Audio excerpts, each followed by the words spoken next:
way ah hey oh way ah, way ah hey oh Elo Elohim way ah, way hey yo way ah, way ah hey oh way ah, way ah hey oh Elo Elohim, away, away, yo.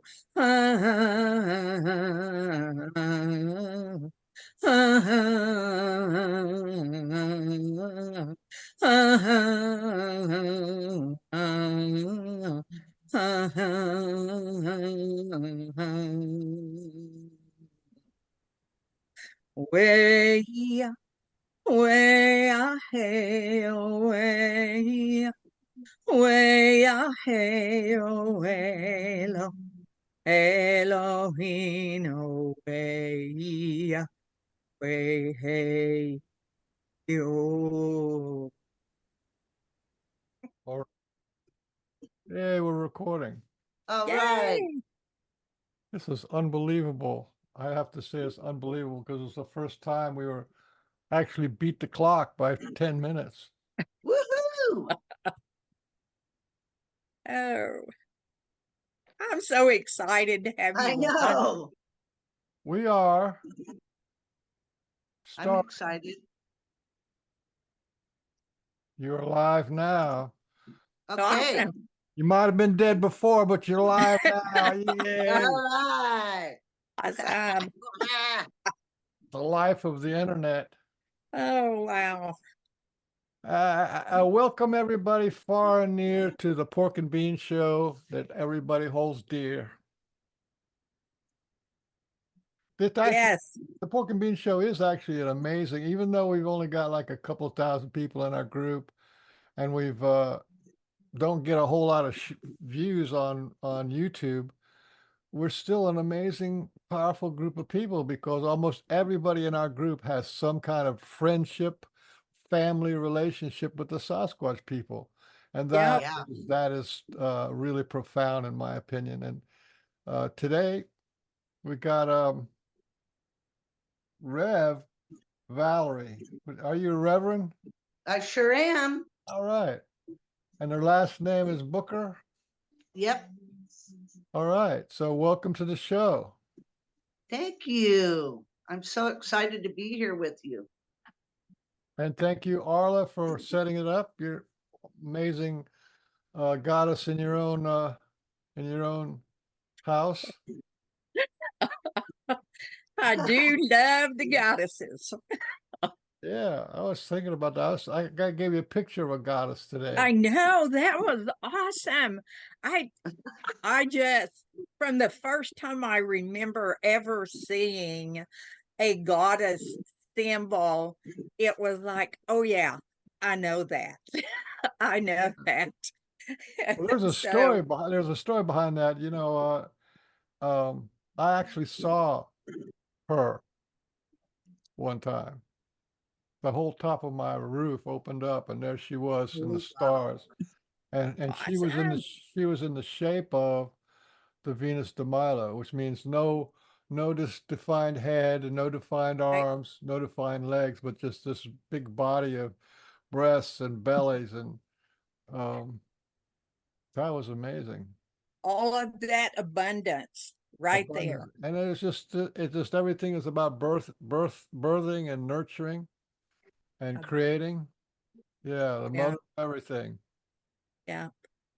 It is. It's I get tickled that people go, "Oh my gosh, that looks horrible. She's so fat."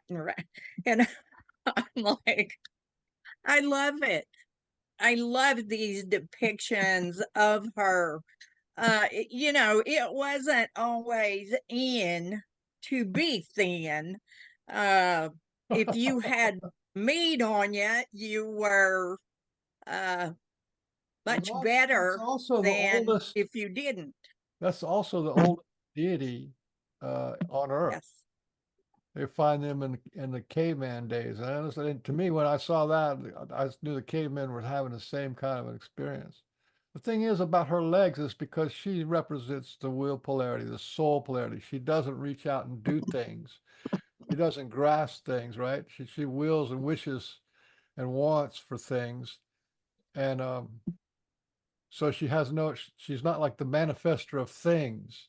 Right. It's the manifesting, she manifests souls and spirits. Yes. Yeah. And that's true abundance. So many people look at abundance as monetary wealth. I have all of this and I can do that. And that's not what all of this was about. It wasn't physical abundance. I mean, physical abundance was important, but this is so far past that abundance that so many think of now, I guess. Yeah, well, she's like the source. She is the universe herself. The universe, the darkness of space has no arms or legs or even a mind as a head, right? But from that great void comes everything. So she doesn't need a head to think things out. She doesn't need a, you know, she doesn't have to hold anything with her arms or walk towards or away from anything with her legs. So she just is. And because she is, everything else becomes is also. Yeah. And one of the things I've noticed about women as they age, um, a lot of them become so much more comfortable with the goddess and even emulating the goddess because that wisdom that shines there just connects you so much more to her. And since we're on the goddess, I'm going to throw something else in here that sometimes people go, oh my gosh. But I'm going to talk about the penis as a symbol. It was a symbol of fertility and abundance. There were icons that represented that for us. And it, I love those stories about how, like Kokopelli, most everybody knows who Kokopelli is. But those are symbols of abundance. Abundance was your children were abundance. And that fertility gave you those children. More people in the family is another representation of abundance. And I love those things. That it's just in my heart, and that's how I feel it.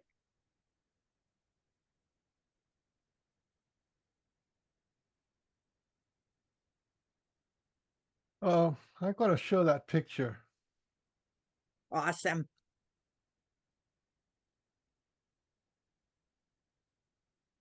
Yeah, everybody can see this. Isn't that gorgeous? That's I just was amazing. just, oh my gosh. I don't know what these little balls are here, whether that those are babies in her stomach or what. But she doesn't really have a face. And this particular one, she has hair. And then just this, it's all her lower body. It's just about birth and prosperity. You know, you gotta be doing all right when you're big and fat like that and you have a lot of kids. Yes. Yes. Yep. Valerie, do you know what those two little balls on the side, do you know what that red represent? No, no, I don't know. I don't I either. see, yeah, I just see that she's voluptuous with abundance, and I'm looking, yeah, I don't know. I don't know either. We'll have to Google it. Oh yeah. I've actually What never, are I the actually balls? never seen that before. No, I know. This is the first time I'm seeing it. Michael, do you know where this particular sculpture came from? Do you have any idea? Oh, yeah, I read about it, but I don't, the names don't remember. Someplace in Europe in some kind of cave, but there's many varieties of her, same shape, and Yeah, they're often found like, over 4,000 years old, or which would make, no, over 6,000 years old, which means literal cavemen. Um, that's what they were looking, that's what they made effigies of. And like I said, I've actually seen that. I've had a vision of her, that's and so I'm thinking, cool. well, if that vision is true, then that's the same kind of vision those guys were having, and they were like blown out about it because Yep, she doesn't yep, come, she doesn't come just as an image. She comes with unconditional love, yes, absolute inclusivity, and unconditional love. yeah, That's another thing about the arms is she can't push anything away. Everything is allowed, which is yeah, why we have this balance of good and evil and right and wrong. It's everything is allowed in her domain, and it's up to us to kind of make some choices. yep. Awesome. I We just didn't look. know we were going there today. Hey, that's Oh gosh, fantastic. we're so glad. What I would like for you to do is Uh-huh. to tell how you became Uh-huh. a supporter of the International Council of 13 Indigenous Grandmothers. And I would like for you to tell people how they came about, Yeah. and just whatever you feel people Uh-huh. need to know about them. Yeah. Well, I can see why you started off with the goddess because as the Yeah. call was from her to gather. Now, the first time that I ever heard of them, my friend asked me to go to this movie, and it was at the Grace Cathedral in San Francisco. And I go, well, what's this movie? And she says, well, it's just about these grandmothers and all that. And the Grace Cathedral is already profound. Like you go inside in San Francisco, and there's like incredible. There's cultures all along the sides of the walls, and the room was full of magical people. And I was sitting next to a woman who suddenly said, do you smell that? And she smelled like roses, and so it's symbol to her. So there was just all these people that were just magical people. The movie, um, after I saw the movie, it's for the next 7 generations. I said, I want to help this people. And my friend laughed so hard because she knew she had been through some programs at Center for Sacred Studies, which is the ones that Joe T had the vision of creating a school. And that's what I became a reverend in, is for the Center for Sacred Studies. So she was laughing because once I saw the movie, I said, I want to help these. Whatever they're doing, I'm signing up for. And they listen to the goddess, Mother Earth, whatever form she takes, in many forms. So I Well, can see why excuse me, you started off. what year was that? It was about, I'd say 15 years ago. 15 years ago. Um, yeah, it's about 15, 16 years ago. So what would that have been? Around 2009, 2009. Yeah. somewhere around in there. Yes.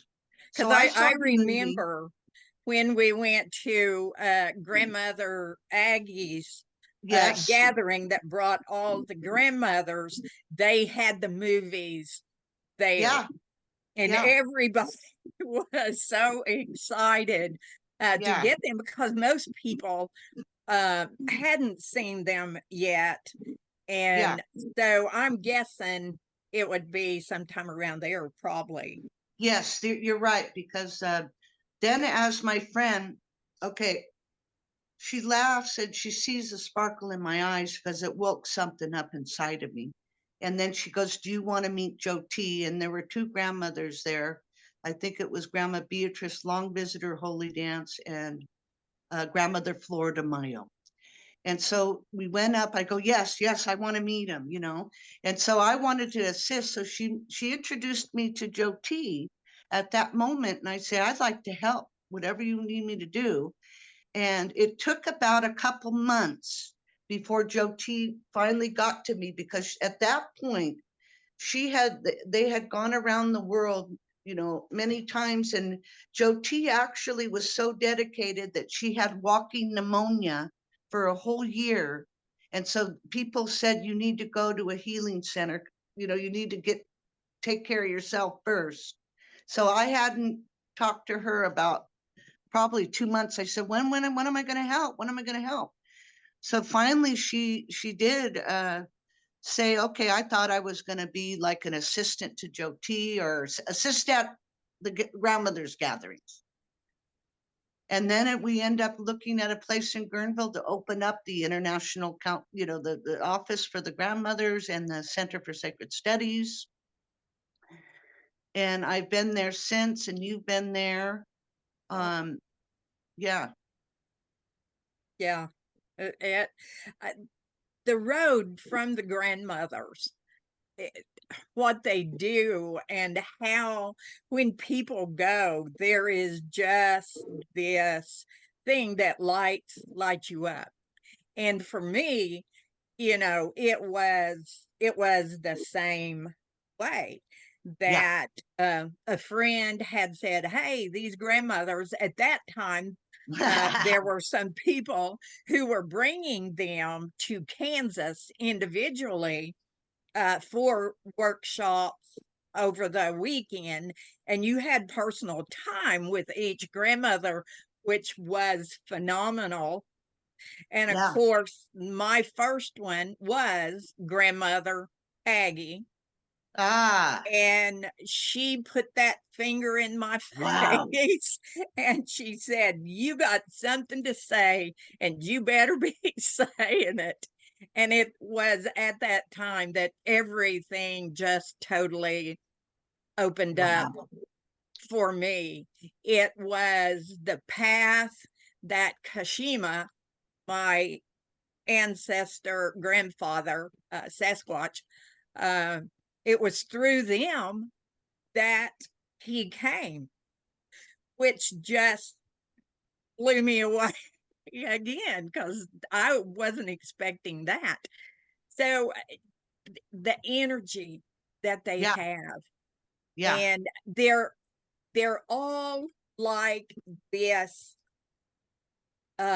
You know, the little Charlie Brown character Pigpen, that the dirt cloud follows him around everywhere he goes. Each one of those grandmothers has their own special earth cloud around them. And when they come together, oh my gosh, I was blown away when, you know, I was able to go to Lincoln City to that gathering and see things I'd never seen before. Just amazing. Yeah, they had there's so many magical things and stories of profound, unexplainable, defying the laws of physics. One grandmother will be doing a prayer, and all of a sudden the dragonflies, thousands of dragonflies will fall from the sky. And you're like, what's happening here? Or there's one that gathering where everybody goes into a blasts off and starts fainting, you know, like Stan's experience, you know? So I remember that when I heard the story, as I told the story many times as people came to visit the center in Guerneville, as they formed, Joe T was in Africa and she was with Bernadette. And they kept hearing, let the grandmothers speak, let the grandmothers speak. So she said to Grandmother Bernadette, are you ready? I'm hearing, gathering grandmothers. And it turns that as she went back, yes, I'm ready, let's do this. So she said, well, on the plane, now I can see what is the dialogue with Mother Earth that says, don't worry, It's through your relations you'll find this counsel. So she sent out 15 letters and only 13 responded. Now, if you watch the movie, you'll see Grandma Rita, you pick grandmother, when she was, now this one got me, this part in the Mhm. movie. When her grandmother, when she was 8 years old, her grandmother said, when you get old and gray like me, you're going to be on a council with 13 grandmothers, and here's 13 eagle feathers and 13 stones. And here she was, and she in the movie, she says, maybe we're a little late, but here we are, the grandmothers, and she had 13. So it's a prophecy that's unfolding. I knew that this was like, wow, we think we're in control. Well, we're, you know. And when I never told you, I have to tell you that when you were going to come out to do the workshop, the night before you arrived, all I knew is you were going to do a Cherokee basket making class, and you were going to do Awakening the Primal Energy workshop. And I'm thinking, oh, this is going to be cool. Primal energy. I don't know what that is. So I'm at this dinner the night before as I organized the parades and stuff, that we're having this dinner. And at this time, the night before, my son was on the way to Canada because he was in love. And I got this emergency person came over the night before, and they said, your son's stuck at the border. You have to call the border. And I said, oh my God, he's out in the middle of nowhere in Canada at the border. I ran to use the phone at the center, and a Micmac medicine woman walked in that's a friend of mine. She says, what's going on? She saw me in panic because I'm talking to the border. And they said, well, we saw him with the suitcases, but we don't know where he went. So I'm just so worried about him being out there alone. What are they going to do? Are they going to put him on a bus, go back? And all of a sudden she goes, whoa, did you feel that? And I said, what? She says, it's the Bigfoot. They're at the border. They're pissed. I mean, they're not pissed. They're up, you know, they don't like the disrespect they're doing to the children, you know. And I'm like, she felt the rippling of like, stop this, take care, you know, like this rippling out from Guerneville, from Canada, which is like, okay, now I've heard it all. Now she's talking about Bigfoot. I had no idea that you would bring us. So the synchronicities were, okay, like speeding up. Now, then you did your workshop, and I'm like, okay, now here we go about Bigfoot. You know, I'm thinking, not believing or different things, but I had, mind you, that lady talk about it the night before. Then you did your workshop, and here comes, wow, Arla's workshop was about Bigfoot, Mom. I went home to my mother. She goes, oh yeah, I ran into Bigfoot once. I was at so everybody starts talking. Oh Okay, my yeah, mom I says, love that. Oh yeah. oh yeah, I ran into Bigfoot once, yeah. And so she's at a rainbow gathering, and she was lost in the woods. The rainbow gathering is when they get all the cultures together, and those are pretty profound experiences that people have there. She got lost in the woods, and I was listening to what you said. They speak telepathically. You woke up in your house, and there was a smell, and you were looking for the smell. It was your husband. Was it the dog? And then telepathically, she says to my mom, says, they spoke to me telepathically and told me, don't look at me because I'm going to scare you, but I'm going to get you out of here. And he showed her, guided her safely out of the woods, and said, don't look at me because I don't want to scare you. So after that, the next person comes in, they start talking about it. Yeah, I went and visited with the family. And I'm going, oh my God, it was like day after day meeting people with their experience of these synchronicities. And one guy, one day, I'm in this, it was like a month after, I think. I'm in the center, I'm working, I keep smelling myself. I thought, what did I do? Did I step in something? And I'm smelling, I'm going to offend somebody with this smell. What did I do? It's not me. And all of a sudden, these two survivalists came in one day. They're like, they know how to do everything. They can they sit on the side of the road and sell their wares that they make from cat hair. They spin the yarn, and it's like they're incredible. How can you make yarn out of cat hair? So they came into the store, and I'm thinking, oh my God, I don't want to offend these guys with my stink. I thought it was me. And then all of a sudden they start talking about Bigfoot.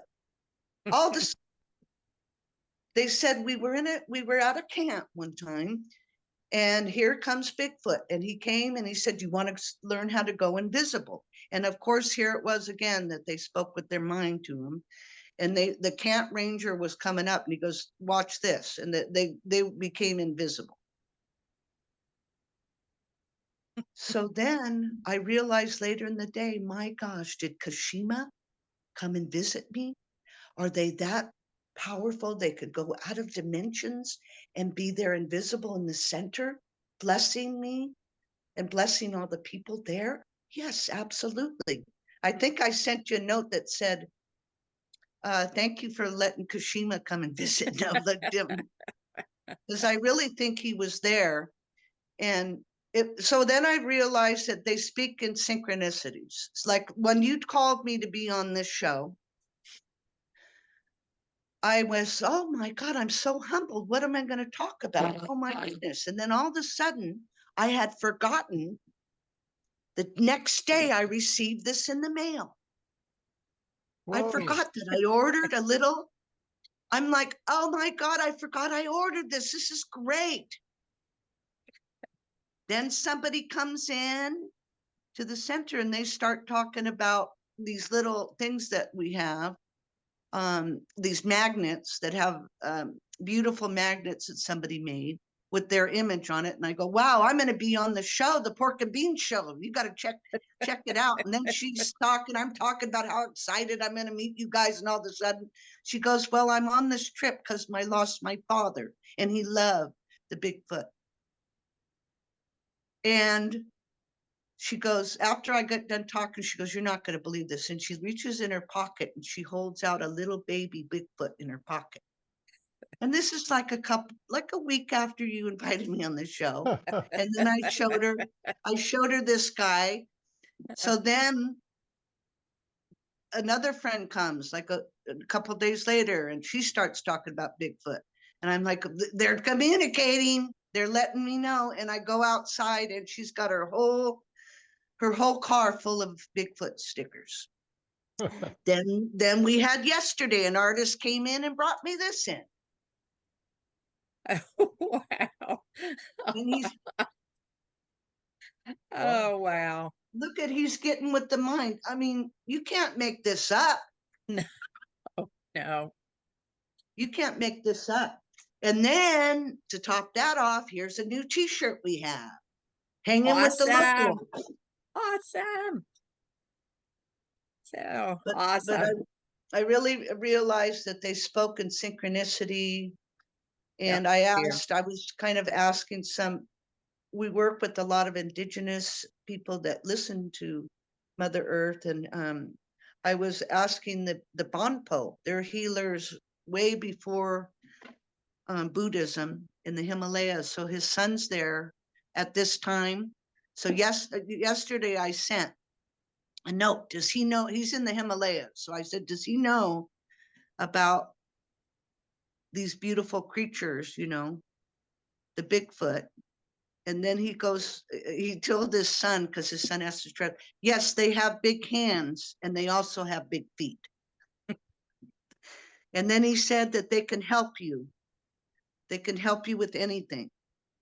They can help you in success with anything. They can help you in work or whatever you want, they can help.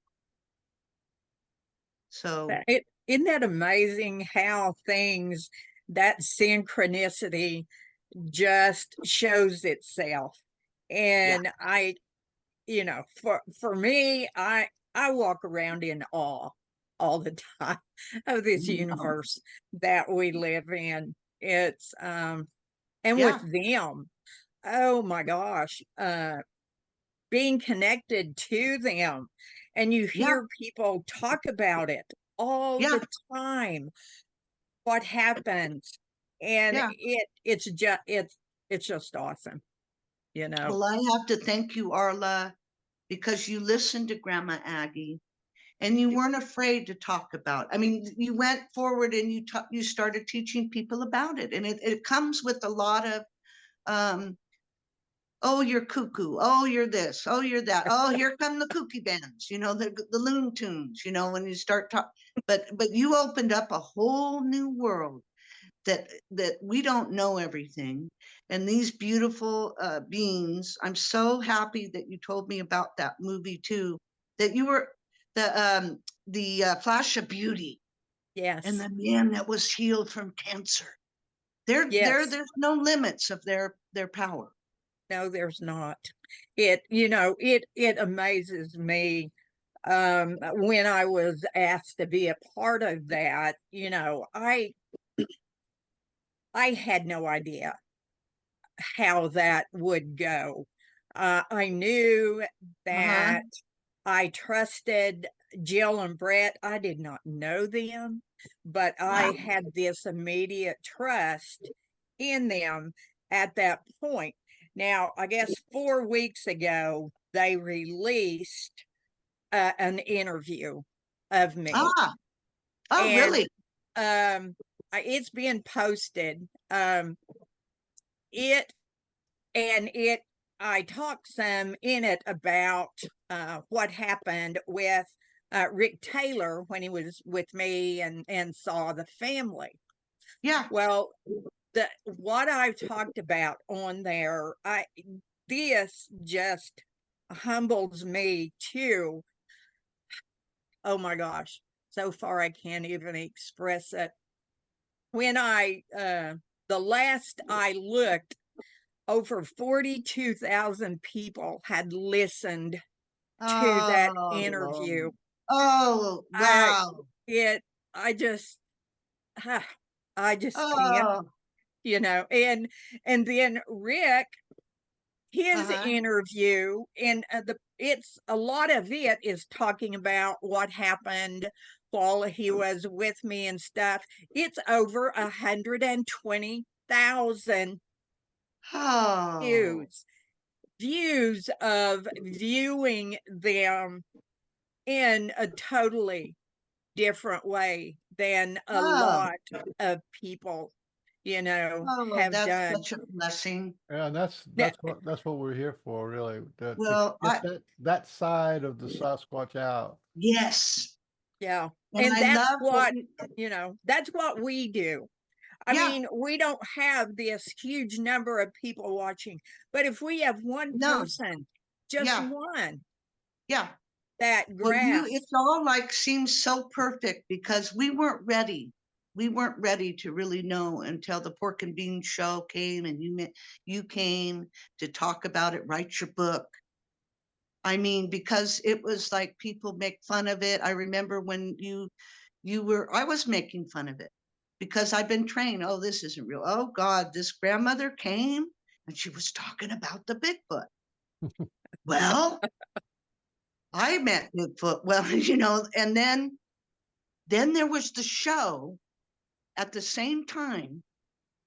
And I remember the making fun of, and like people, just really mean and cruel, but there was a show and I almost wanted to cry. I went to my um, sister's house at the same time as you just told me about it. And then the next, here they were hunting them. And there's a big show that they're going to shoot them and they're going to hunt them. And I'm like, I'm sad because they don't get that they're never going to catch them because as I learned that they're interdimensional and they came from wherever right here to Guerneville. How can that happen? And be invisible in the store yeah, with their presence. yep. They're never going to catch them. But I was sad. I was sad that these people have the show and they're doing it. But now it's a whole different ball game with you guys. I'm so thankful for the Pork and Bean show and your work and these conferences. I want to move to Oklahoma and live on Bigfoot Row and do parades. Oh my You know, gosh. I wanted to back you up to point where you were talking about this two survivalists come in and they Yeah. tell you the story about going invisible. Yeah. Yeah, well, part of my story is they actually came in and gave me an initiation into heart-light meditation, and that Oh, lasted about a year that I was, and then they came back and took basically they took over my breathing, heart-light oh, meditation, wow. breath work, and then a year later they came back and took over my breathing again, and I was like really blowing hard. It was like really hard, deep, fast kind of breathing. And then I couldn't, I got panicked. Oh, You breathe too much, you panic. You know what I mean? It's like, oh my God, what's going on? Then I sat up in bed and I looked down and I only had one leg. oh, oh my One leg goodness. was completely invisible. Wow. And I looked at it, wiggled my toes. I could feel it, but I couldn't see it. So, Wow. and that's not all. I just want to throw this out there that that they've been teaching people how to go invisible. They're willing to teach people how to go invisible Wow. because it's not super duper hard. It's that you got to build up enough energy, but after that, it's just well, it was hard for me, Yeah. but I had them helping. You know what I'm saying? That their energy was there to help. That's incredible. Now I know this lady. I can't remember what her name was. She's passed on now, but she was teaching a whole bunch of people about how to feel Sasquatch, and Sasquatch would walk these people up and down this hill Uh-huh. invisibly. They were invisible, Wow. and then and so they were teaching them how to feel the Sasquatch people. So the Yeah. Sasquatch would parallel them up and down the hill, and then when the lady, um, when it was her turn, she was old. She was old and had like diseases. So she couldn't wasn't really healthy. So the Uh-huh. Sasquatch grabbed a hold of her and carried her up the hill. And halfway Oh, up the wow. hill, she just disappeared in front of the whole class. Wow. And so there's other people that have had the Heartlight meditation, and there's other people who have experienced going invisible themselves. Arla actually went invisible one time just by Mm. walking with the Sasquatch people, and she walked by these turkeys, and the turkeys didn't even see her because she was not there. So, and there's like a lot of stories about that. Oh, and who's that guy from some um, the Res Squatching, those guys, you know Oh. them, Arla. Yeah, Mm. he had a Sasquatch come up to him and um, was saying, "You want to see me? You want to see me?" And it was like we're talking, interacting, and the Sasquatch was invisible, and his sister was watching, and and he went invisible all the way up to his head. And then when he came Wow. back, he was 6 inches off the ground, and he fell onto, his feet fell onto the ground. He was 6 inches off the ground when he was halfway invisible. So they're out there teaching people how to do mind speak They and are. to go invisible. I think the star Wow. people are too, Oh yeah, That's they amazing. are. Yeah, they definitely are. because Well, here it was if you go through the ceiling of your house and go and end up ah. waking up on an aircraft on a craft somewhere. When you come back down, it's a pretty good chance you're going invisible. Well, I was sitting there going, this is profound, because there was all these synchronicities about people talking and sharing their experience. It opened up a floodgates when you did your workshop, Arla, and I'm so grateful. And I was another girl, she says, I was up in the at my friends and the Sasquatch came and they said they shape shifted and they appeared smaller and you know they shape shifted and they brought me to meet their family and there was a little baby and a little bit and I'm like sitting there going, wow, all these things they tell it and then it all matched up. These people didn't know each other, but they were talking about the same thing.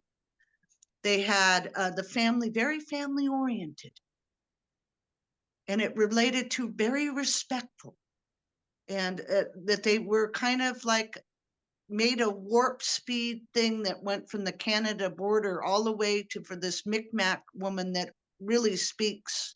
She's one that sleeps on the volcanoes in the lava and never gets hit. She's very connected and felt and I'm sitting here thinking she's a kook because she can feel the Sasquatch upset that they're treating the young people that are trying to get together and left him in the middle of nowhere. And they were kind of like went like, no, not anger, but just like a strong boundary, like you're disrupting the children. And she felt it from there. And that was the night before. I had no idea that you would open up the door for me for these beautiful beings. These beautiful beings. But she was talking about, the other friend was talking about how they went and she met the wife and the little baby, and I'm like, oh, look at this, the hairy kids. I'm showing your book. I'm telling everybody about your book. Oh And my thank you for goodness. keeping going when you got it. I know it wasn't easy. You know, people attacking you and, you know, it still happens, but I'm sure, but it's not easy.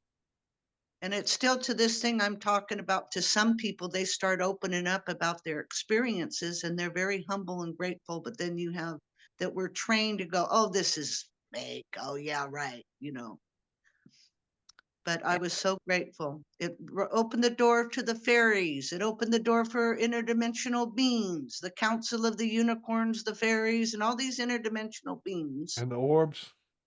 Yep. And the orbs, that's right. I had a parade once. I'm in charge of the parade, and I said, "Well, I put this thing. I'm going to put angels among us, so we can communicate with divine beings, and they can bless our town." And that was the way I could add little things. And all of a sudden, these pictures came from the parade, and there are thousands of orbs in the pictures. And I had a lady that's a photographer, and I said, "Look at these orbs in the picture, you know." And she's a pretty spiritual woman, you know. And I said, "Oh my God, this isn't real. They're showing us they're here. The orbs are here in these pictures." And she goes, that's not orbs. It's fog on the camera, or it's spots on the camera." And I'm like, oh boy. And she was mad that I was even thinking they were orbs. So it was like, it could make you shrink back down when you get this kind of making fun of and that. But you guys haven't shrunk back down, and I'm so proud of you.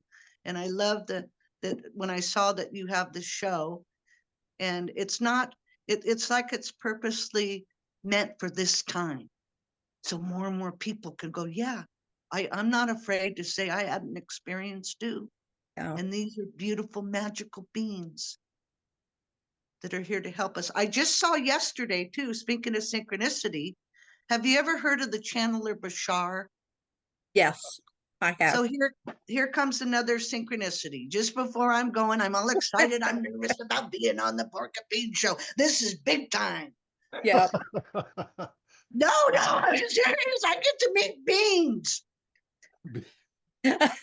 The handsomest man in the world. Oh yeah. I know.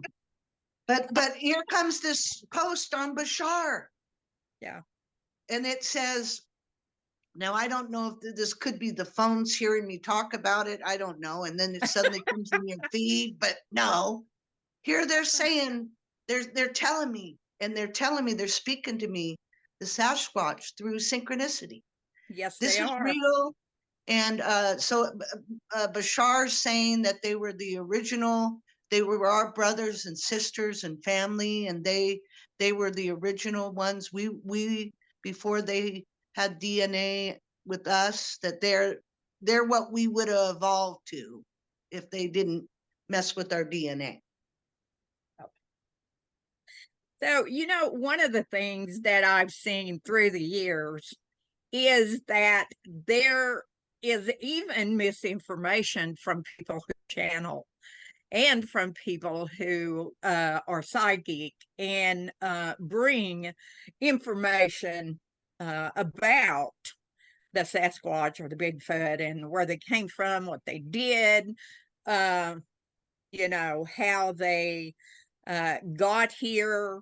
But that's not even the point. The point Yeah, is that's being put out there, yeah, just general information. And what general information does is send people looking, wanting yeah, to understand for themselves, you know, yeah, what what is my connection yeah, to them. yeah, And even the show Finding Bigfoot, which I never watched, but it did bring an awareness of yeah, them and Brought a they're lot of brought a lot needed. of people, that's for sure. Yes. And yeah, it had, we needed that yeah, for masses to hear that there yeah, really is this being. And yeah, from that, people started searching for themselves. Like, you know, like you were talking about, people were pretty hard on me through the years. Not so much now, but there for a while it was really rough. And there was one person who it was his job to save the world from Arla and what she was talking about. And wow. he, you know, there was a group put up to discredit me and talk about me Oh, and first one Jesus. thing and another. But I told him one time, if you had never mentioned my name, there would have been people who would have never knew who I Oh, was. So basically, all you did was put me out there for someone to find. yeah, And so what, you know, what he looked at as his duty actually served a very good purpose, you yeah, know. And so I look at it like that, that all of that negative served a purpose, because most of the people that would listen to yeah, them probably wouldn't have the same view I would, right, but they'd still start looking. And right. that's the key. People looking for their own answers in Yeah, there. yeah, it brings it awareness. And now that I think of it, I really remembered because I wanted everybody to know. I wanted everybody to know about the 13 grandmothers, the miracle about them coming together, the work that they did to go to each other's homelands. And I wanted people to come to the center to experience this energy that's at the center. That's like a portal of like, it's like Sedona. It's like this energy. Everybody walks in all the time. It's because all these people have been here and healers Oh, put their energy. We've had ancient crystal skulls there, which is awesome. And we're like, there's only like 7 that have been authenticated and 2 of them been in Guerneville. But interesting enough, I said, it's almost like when I heard from the Bonpo that they can help you in business. Okay, well, I'm not trying to be greedy and make all this money or this or that, but I just want everybody to know I want to be rich so we can help more people. We're all kind of like on the side street. So I can see them like seeing what I'm saying and the Sasquatch saying, okay, because Sheema's saying, we'll help Valerie so more people can know. We'll help Valerie go big so more people can know about us, know about uh, fairies, know about unicorns, know about spirituality or whatever, this energy. Main thing is let's get rich so we can help more people. And that's just like, okay, so here comes a man filming. He was filming, it starts. He comes in, he's filming about the conspiracy and the person that's volunteering doesn't know that he's filming him. So he goes viral on TikTok. Then here comes the Real Housewives. They're filming in Guerneville. They want to go crystal shopping. So they want to come to be on TV. This is all in the last couple months. So Real Housewives. Then we have the show of the local show that's on NBC that comes. They just came last week and filmed in the store. Awesome. I'm like, oh my God. That is Then so. I'm going to be on the Pork and Bean show. Oh, now I'm going big time. You know that, and what Valerie's talking about is not her personal wealth. The No. store there Yeah. takes care of. It is a nonprofit, and it takes care. It's the 501c3. And the grandmothers are under that umbrella. Well, not anymore. Not anymore. Oh, See, the they're not center was still under the. no, because Hmm, they kind of finished their prayers. They went around the world, yeah, and then they kind of separated off to get to have their own organization. And by this time, they finished. Now they wouldn't be. They decided that there would not be a grandmother when one of them crossed over. There right, wouldn't be a right, grandmother that replaced them. So we've lost about 7 of them, yeah. and they I work from the remember, other side. yeah, I That there's remember only a that there's only a when they were. few. Go ahead. Oh, I'm sorry. They're still doing a gathering. There's only a few left. They're doing a gathering coming up in with for for the celebration of their thing, but we're not holding it any. So we have gathered. Now this is another thing that could be the Sasquatch speaking to me about that we're going to help, and we're going to have sacred reciprocity with the earth and all of her beings. That's our mission statement. So what unfolded was in the store, all these indigenous people coming. Well, how can we help? Okay, here comes the Pomo Nation, which are indigenous here. Let me sell some of your, it's not going to be like pretty jewelry. It's going to be their medicine. And to keep it separate, like the Cherokee baskets that you had. And then here comes the Pomo medicine beads that people come. And then they use their money for projects like to preserve the language and the culture.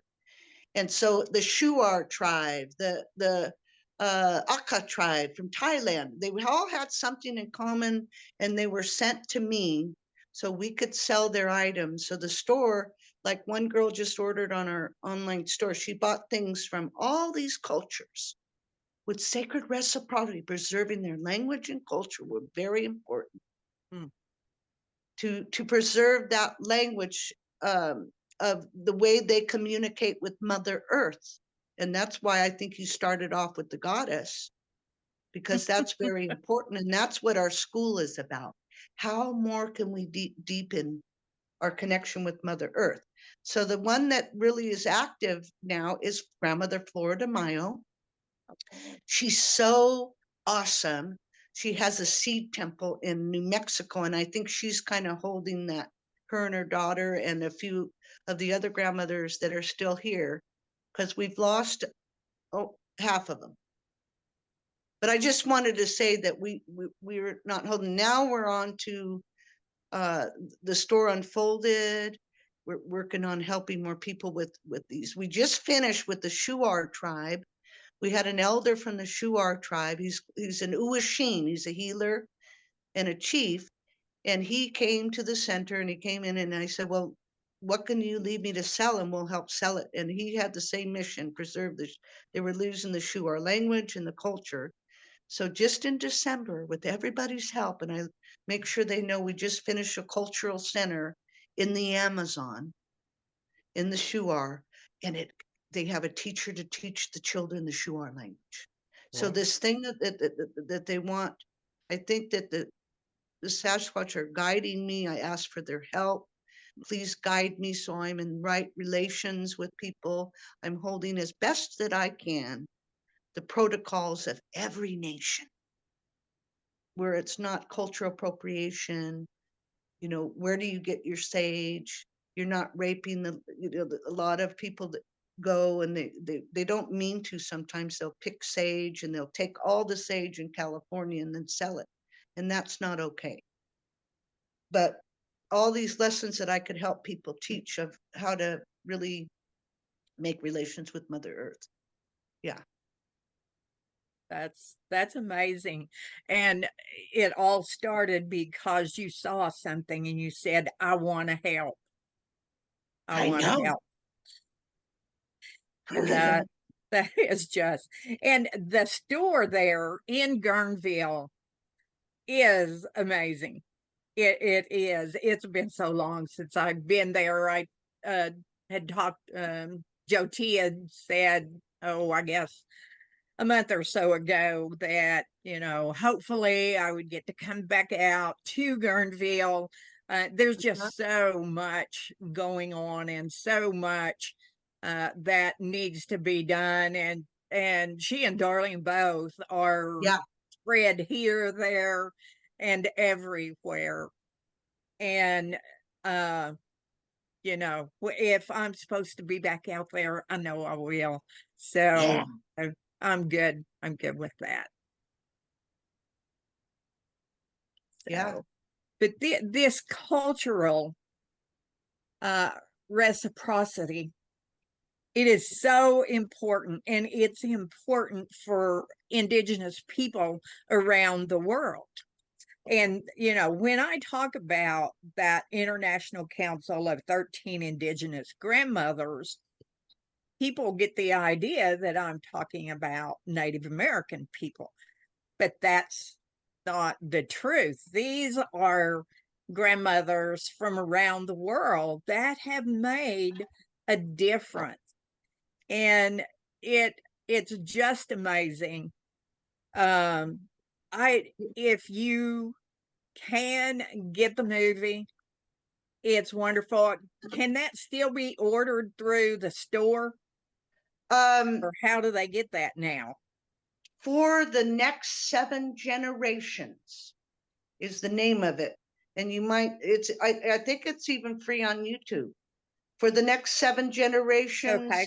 the grandmother's movie. And then you'll see it. And you'll see that they conveyed in 2004, 13. Now, Joe T did send out 15 letters. That's what was so profound.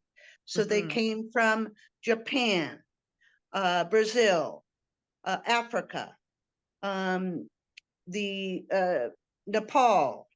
They went to one of the grandmothers. They're all healers.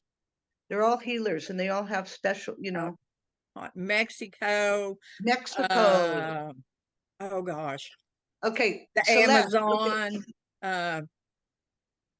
just from And all they can around the still world. help us from the other side. That's what I found out. I mean, Oh yes, I firmly believe that. I was able to meet several of them through doing the gatherings in Kansas, and then was able to spend some personal time with Joe T. Those yeah. were very, very special times.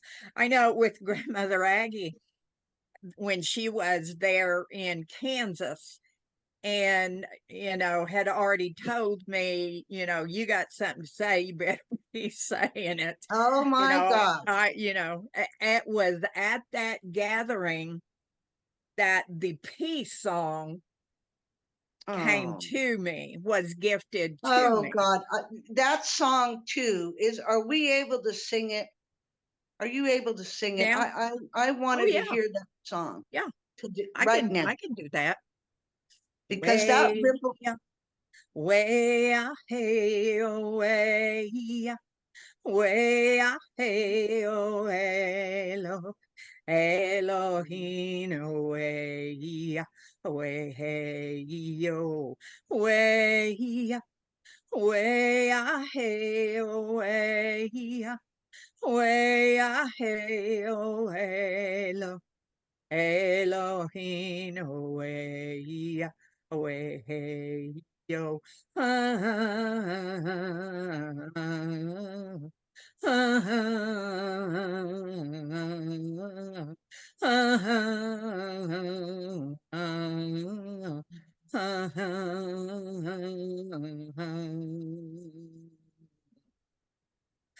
Way, way, hey, way, way, hey, way, lo, Elohim, way, way, hey, yo.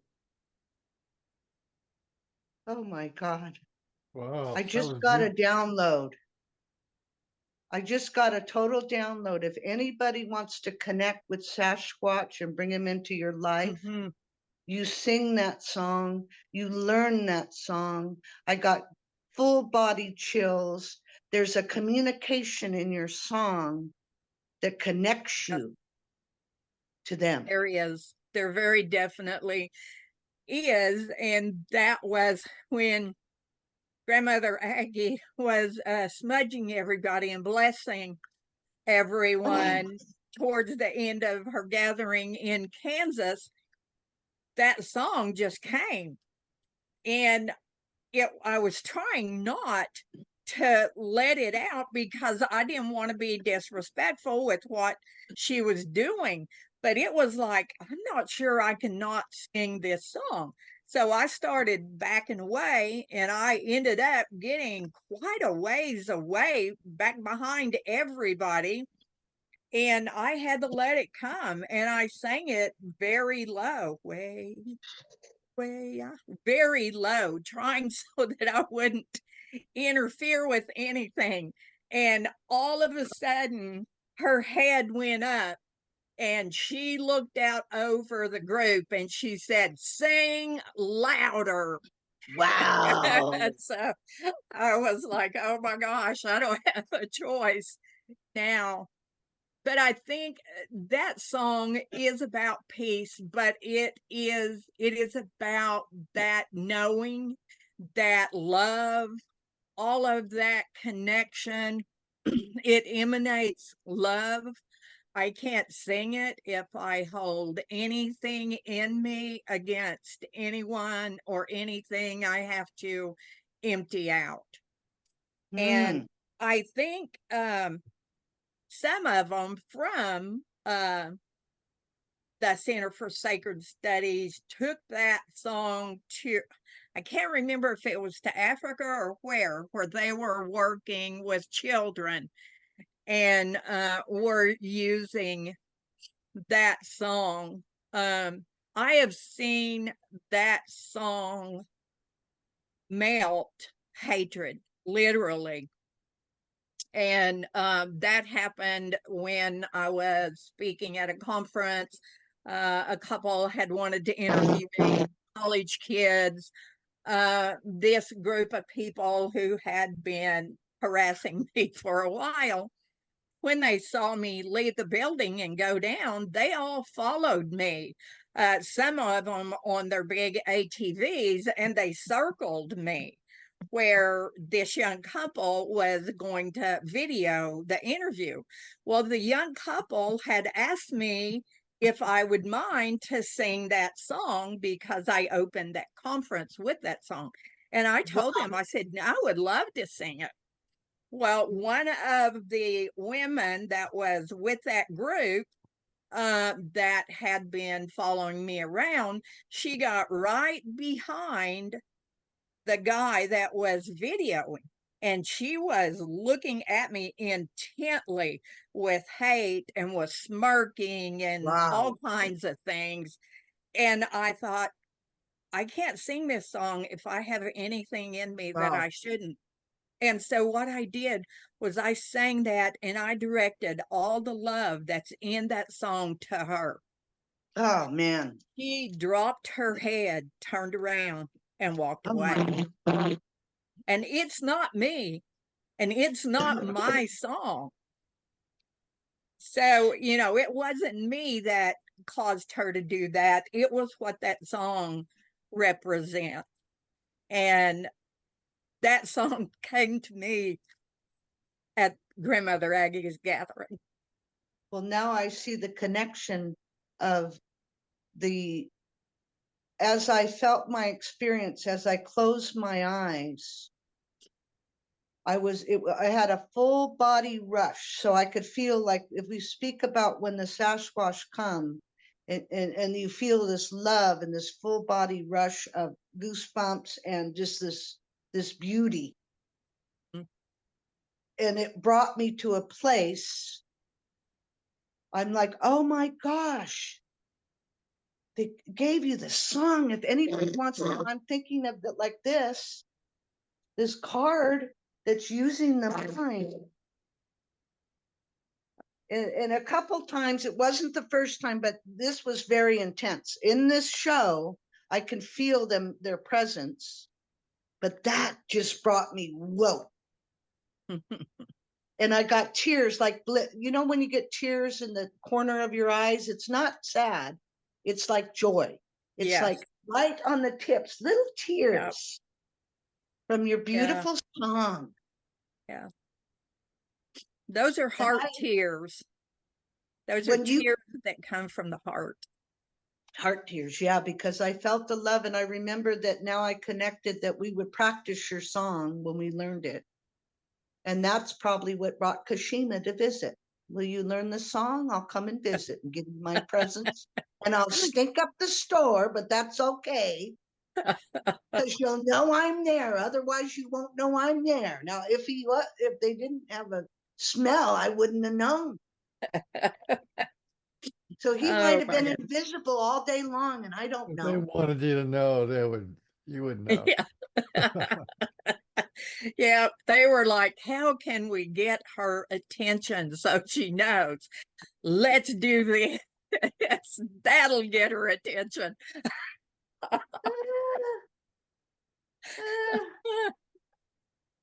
But seriously, if people are watching your show and want to know how to connect, is learn that song and learn it and close your eyes and sing that. So, I mean, that was one way I know. And I didn't connect it until now. I mean, so I'm so grateful. Thank you. Yeah, that song means a lot to me. And, it's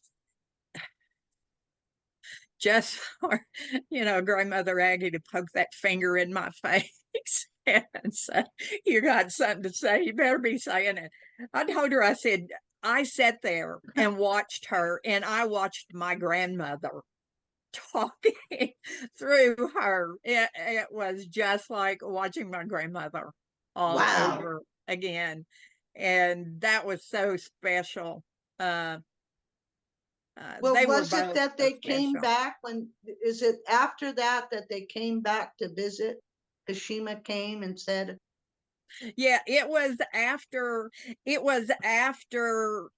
gathering in Lincoln City, because I had been told when I found out I was going to get to come, and that was a miracle in itself, because I had $200 manifest in my pouch, and that was the money left that I needed to be able to come. If I didn't have that money, I wouldn't have had money for anything, other than my flight and being out there.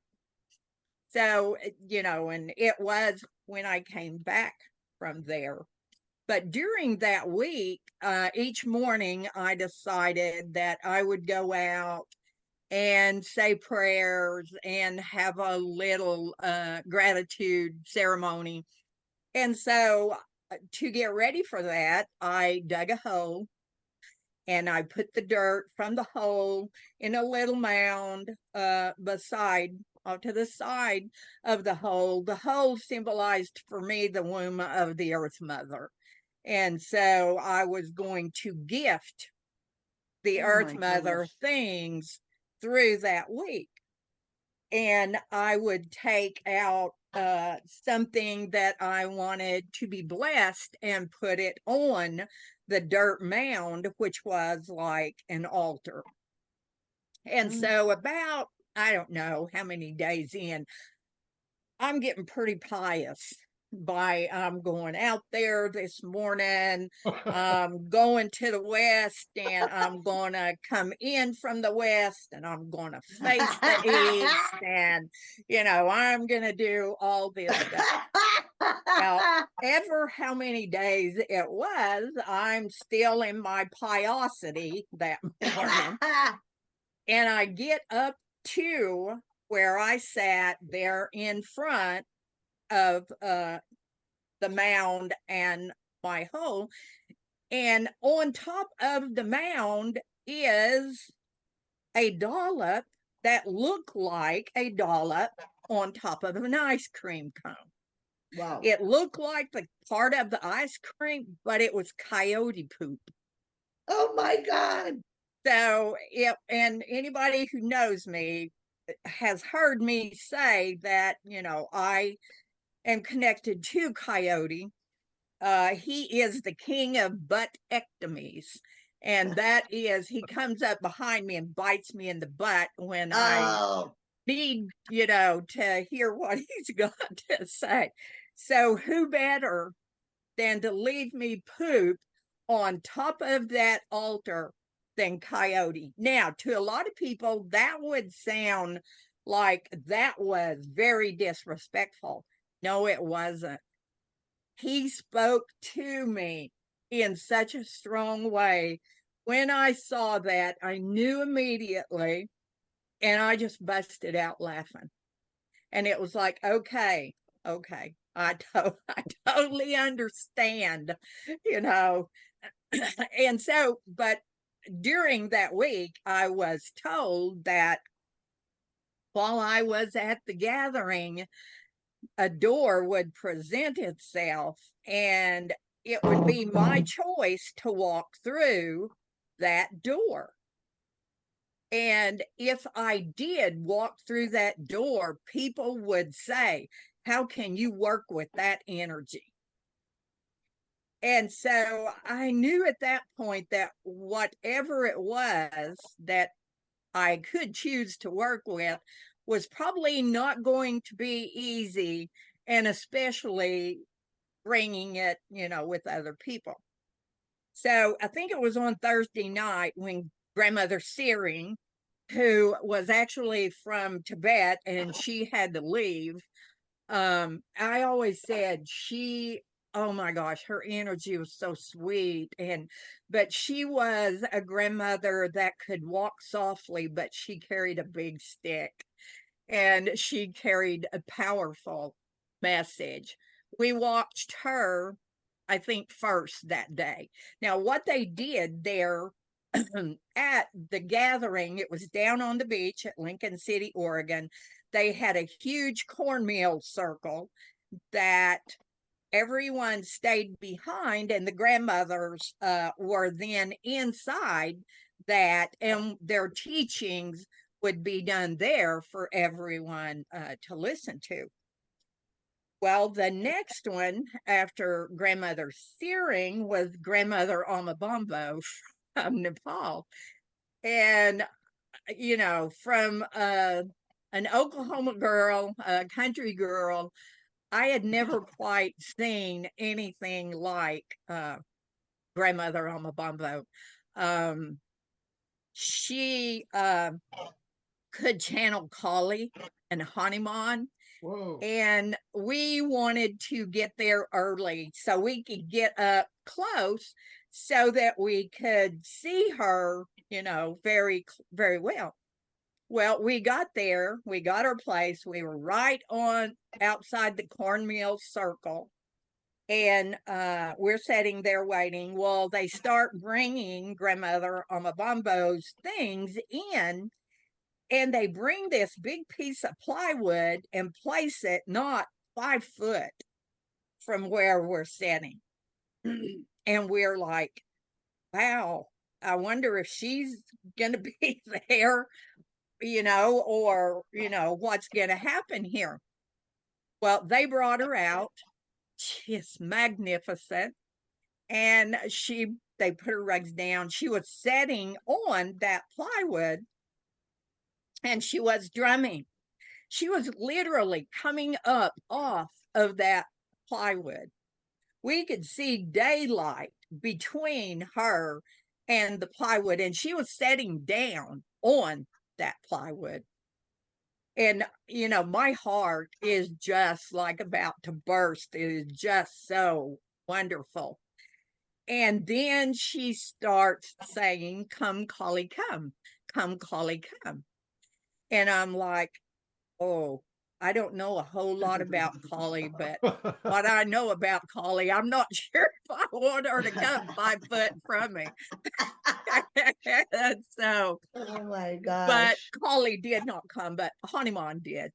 Uh, and so that evening, she was blessing people. And we were all lined up. I know there, you know, there were hundreds there. And I got to her, and she did a little blessing.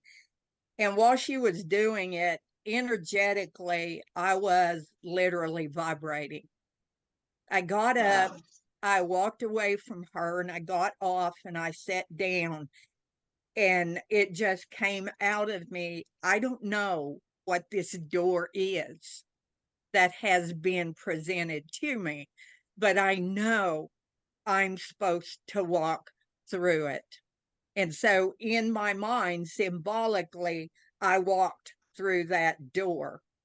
It was 3 days after I got back from that gathering that Kashima came. Wow. And and still at that point, I was like, nah, I won't be talking about the That Bigfoot, that you lady know. that lady sounded to me like a master. Did she touch your head like this? Oh, yes. Oh, She touched yes. your head? Yeah. Yeah, she flipped a switch on you, girl. It's that little switch with the light switch. Yeah.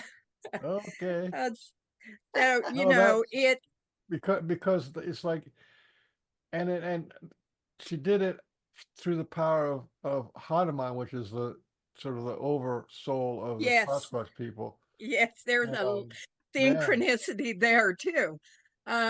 You know, so the grandmothers were the door that they led me to the door that I was to walk through to do what it was I was supposed to do. And then, you know, it just when I got back home and everything started to happen, and then it was uh grandmother Margaret Bayhan, who is Cheyenne Arapaho. We had her uh, at a gathering in Kansas, and we were at a home, and I was washing dishes, and everybody had gone outside. She was going to give everybody Cheyenne names.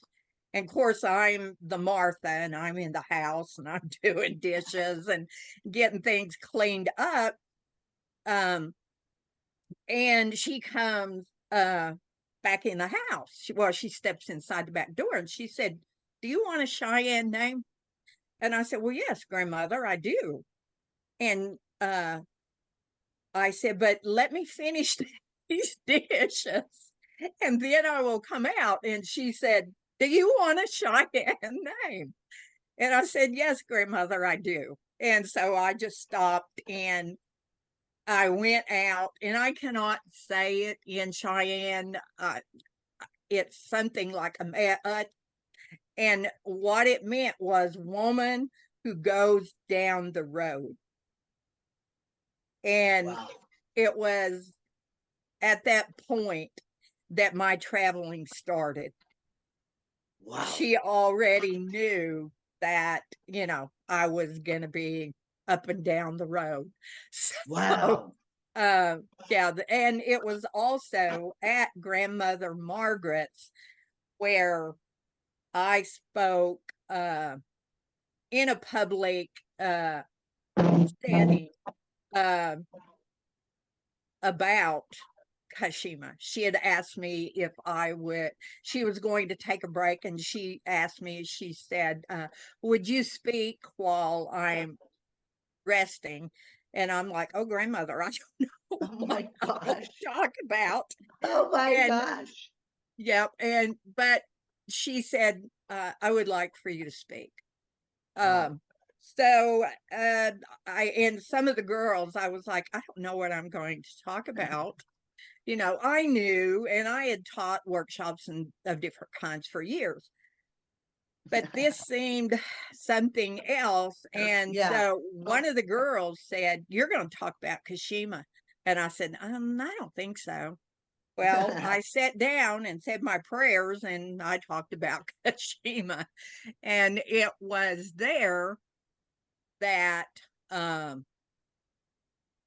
someone uh, was moved by something I said and the way I talked about him, that was working with a Ponca Kiowa male who was beginning to have experiences, and he didn't understand them because he had always been taught they were a dark energy. And I started working with him, and it was that led me to the Bigfoot research world, which I thought Wow. somebody was joking me. So the grandmothers were very, very instrumental into where I am, today. Well, you're instrumental to where I am today, because I mean, I remember as being on, where I am today, being on the show, because I'm thinking, have I had experiences? What am I going to talk about? But sure enough, we'll give you some experiences with synchronicity. But now I'm connecting your song. I'm connecting with the teaching of the principles of love, or matching what the grandmothers would teach, or indigenous people would teach about love, respect, peace, harmony. Know who you are, because you sparked me to know my roots as Cherokee, to because with the Cherokee basket making workshop, then I'm finding, okay, well, this ancient languages have a power to them. And if you can imagine, when the Sasquatch speak their language, then it goes even deeper, that it connects you. Then I was meeting Cherokee people all over the place. Oh, okay. Then I learned to say Osio. Yeah. But connect you to your own roots. Like that would be something that they want to, if you want to get closer to them, then Yeah, you would know who you are, find out. because that's what they bring us. People come and they say, I want to learn about the Bigfoot people. I want to know about them. And I've told them for years, if you come and you want to learn about them, respect is going to be key, but you're also going to have to open your heart, shift your paradigm, and look at things that no longer serve you in a higher way. And so what happens is, we think that we're learning all of this about them, and what we're learning is about ourselves and who Yeah. we are. And that's what they want for us to know who we are. Deeper, know thyself, to thine own self be true. No. Okay, so most of us are disconnected Yes. of our roots. Who am I? I got to ancestry.com. Well, you might know, get in your DNA, you might get to know something. But then again, sometimes those aren't so clear. But then there's a whole different other part, like singing your song, and then the doors open up with synchronicity. You start meeting all this. I think I'm Cherokee, but then all of a sudden you realize, okay, here comes all these people that could be your cousin that are Cherokee. But you're going to know that your roots, who you're from, and then you might go to your European roots. Oh my God, I'm Scottish, I'm French, I'm related. You want to hear something that's hard to share? And I'm going to step into Arla, Grandma Arla. I'm going to step in your shoes. As the beginning of COVID, one of my cousins went to France to study the lucid line. to find out our roots. She goes to this little town and she starts seeing a statue of a mermaid everywhere. Here's the mermaid, here's a mermaid. Well, if they never existed, how are all these statues of a mermaid? So she brings this book, she goes into the museum and she says, I'm looking for my Lusitano roots. And this guy screams, there's a direct descendant of Melusine. I said, oh my God. Okay, well, I'm hearing the story. Melusine was a shapeshifter mermaid fairy that apparently never existed, but there's stories about her and fables that she shapeshifted into a dragon, into a fairy. She brings this book back to my mother, and my mom says, look at this book of Melusine. This is our direct line of our thing. And I'm all of a sudden, all this mermaid stuff comes up. It's on Starbucks. She's on Starbucks. Well, it's making perfect sense to me. I mean, I'll get a mermaid statue. I don't know why, but I was carving this mermaid for you. And I'm like, now we have these stregas, these healers. We sell the first line of healing remedies to help heal the heart. The fairies told the stregas and the mermaids, they communicate with mermaids and fairies. They walk into the store and I said, I would love to sell, because I found out in Melusine, I'd love to sell. We're worried about the hearts of the humans. We want to help heal their hearts. So the stregas would do divination, and they got all these remedies. We're the first people that sell these remedies to help heal the hearts from the mermaid and the fairies. And sometimes I'll be like, oh, this isn't real, or, whatever. And then here comes this person with the Starbucks bag, this huge Starbucks bag. And I look over and I'm like, that's the biggest Starbucks bag, but there's Melusine. Yep. That synchronicity is just amazing. Yeah. Well, I'm telling you, let me tell you this again. I forgot that I ordered this guy the day after you invited me to be on the Pork and Bean show. I forgot I ordered this guy. I'm not making this up. It's interesting. The face on that statue has changed from when they first started making them. The face has changed, and I thought that's just the coolest thing. That do you like the face now? Yep. Yeah, look at the head too. They got the head too, because that's what I noticed in your drawings with Kashima. Yeah. And sometimes I'll just go, to tell you the truth, I'll stalk your Facebook and I'll go and say, where's Kashima? I've got to see Kashima. And I'll look at his picture and I'll look and I go, hi, Kashima. Thank you for coming to Guerneville to visit. But they have like the cone head, and they're not cone, but they're like a tip. Yeah.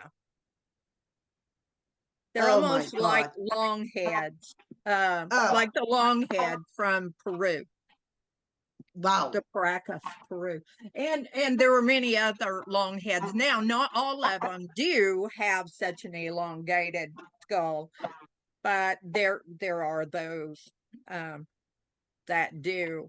So, yeah. Well, bless you for letting people finally speak. I might have been, as I went on my synchronicity tour after your workshop, I might have been the first one they ever told and had the courage to tell that they had an experience that they never told anybody. So that's what I'm so thankful for this show and you and your book and your books and your songs. Well, that's we're actually seed planters here. Michael has his own way of planting seeds, and he's got some wonderful courses and things people can go and work through. But it's been so wonderful since Michael and I Uh-huh. started this show or continued the old show, um, we've been able to see some of those seeds that we planted, Yay. and what happened with Oh those. yeah, but you know that's another thing is we've been doing this for Brian and I have been doing this for so long that a lot of the people who we had on our show spun off and did their own show. Yeah, There's like Wow. half a dozen So people you, out there doing their own show now. well, yeah. I have to Mostly because we're confess so that goofy, I they figure they binge can do watched better the than us. Pork and Bean show. I have to confess I binge watched the Pork and Bean show as soon as I found out of it. I watched every single episode. Really? Yeah. Congratulations to you. I'm kind of There's some starstruck with you amazing, being here. amazing shows. I'm Yeah. starstruck with you both here. I'm like, oh my God, I'm gonna meet Beans today. He's Facebooking me. Oh my God. And I love that you guys have fun. And Yeah. it's We just do. so fun. The charisma and everything is just Yeah. magical, you know? Thank you. Thank you. That means a lot. It really does. Um, yeah. Um, can you you've been talking about the store. Can you tell people where to go to get to the online store? Yeah. What One of the things that our store, like at the beginning of the pandemic, I really went to the holy ones. I call them the holy ones. Okay. So the holy ones are the heavens team or the team of all dimensions. And I believe now that like the Sasquatch will bring the people to you, will help you in your business, help you whatever you want, help you heal, you know, whatever it is with a sincere thing. So it exploded that we could help more people. And the online, I don't have everything online, so you can set up a personal shopping experience with me, but you go to centerforsacredstudies.org, centerforsacredstudies.org, and that has some of the items in the store. And if you don't see something that you like, then we can set up a personal shopping. Because I thought, oh my God, it's it's so busy that sometimes they're unique items. So somebody indigenous will bring me something and it's in the store and I don't even have time to put it online. So we can have that option where I give you a tour and bring you there. I'd be happy to bring you to that experience, you know. But it's centerforsacredstudies.org is where we're at. awesome. And you won't even know that this is the store. This is how every store should be. That every percentage of everything goes back with sacred reciprocity to help preserve a language or a culture, or like we finished the shuar. Now you're not just buying from your family now. The shuar, your family. You buy something, you don't even have to buy something of theirs. If you want to go to the jungle to see the shuar, your family, and you're making relations. So I see that's part of Sasquatch feeling to me is your family. And you, like, I can go to you can go see the Bompo. Just contact me. Valerie, I want to go to Ecuador. I want to go to the jungle to do it. I'll contact you with the Shuar's wife and Natem, and you go and visit the jungle. Your family. It's about building relations, but that's how big it is. And I like people to know that you're.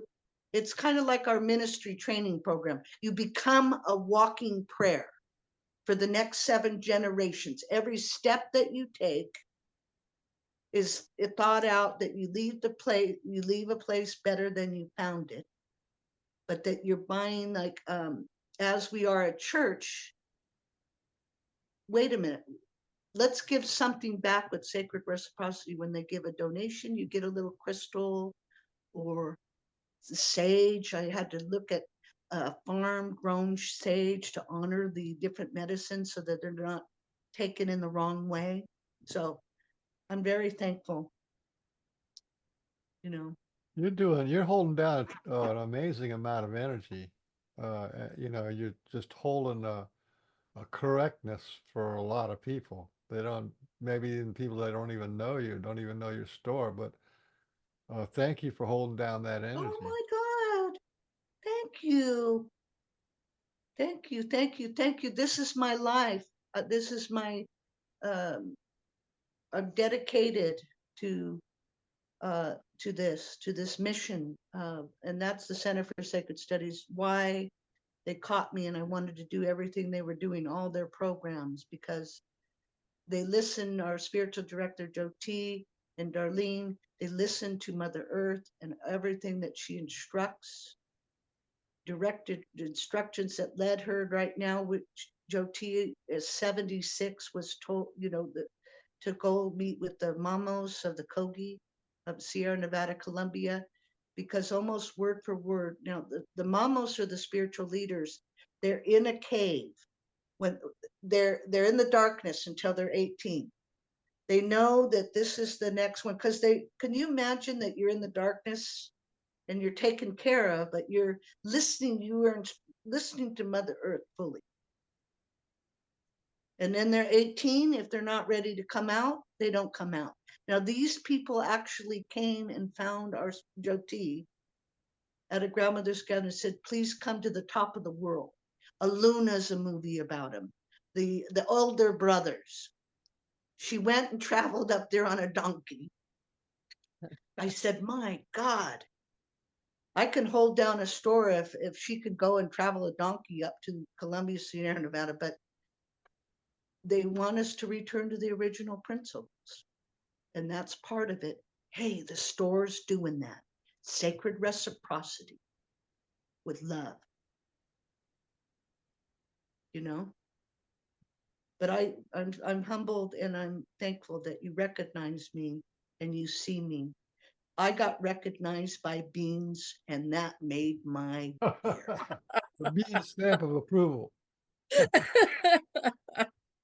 I love it. That's just awesome. You know, when Arla was talking uh, about being introduced to the researchers, the world of researchers, and I just had this feeling for this whole most of this talk is that you can't, in order to do research, right, you have these books and these levels, right?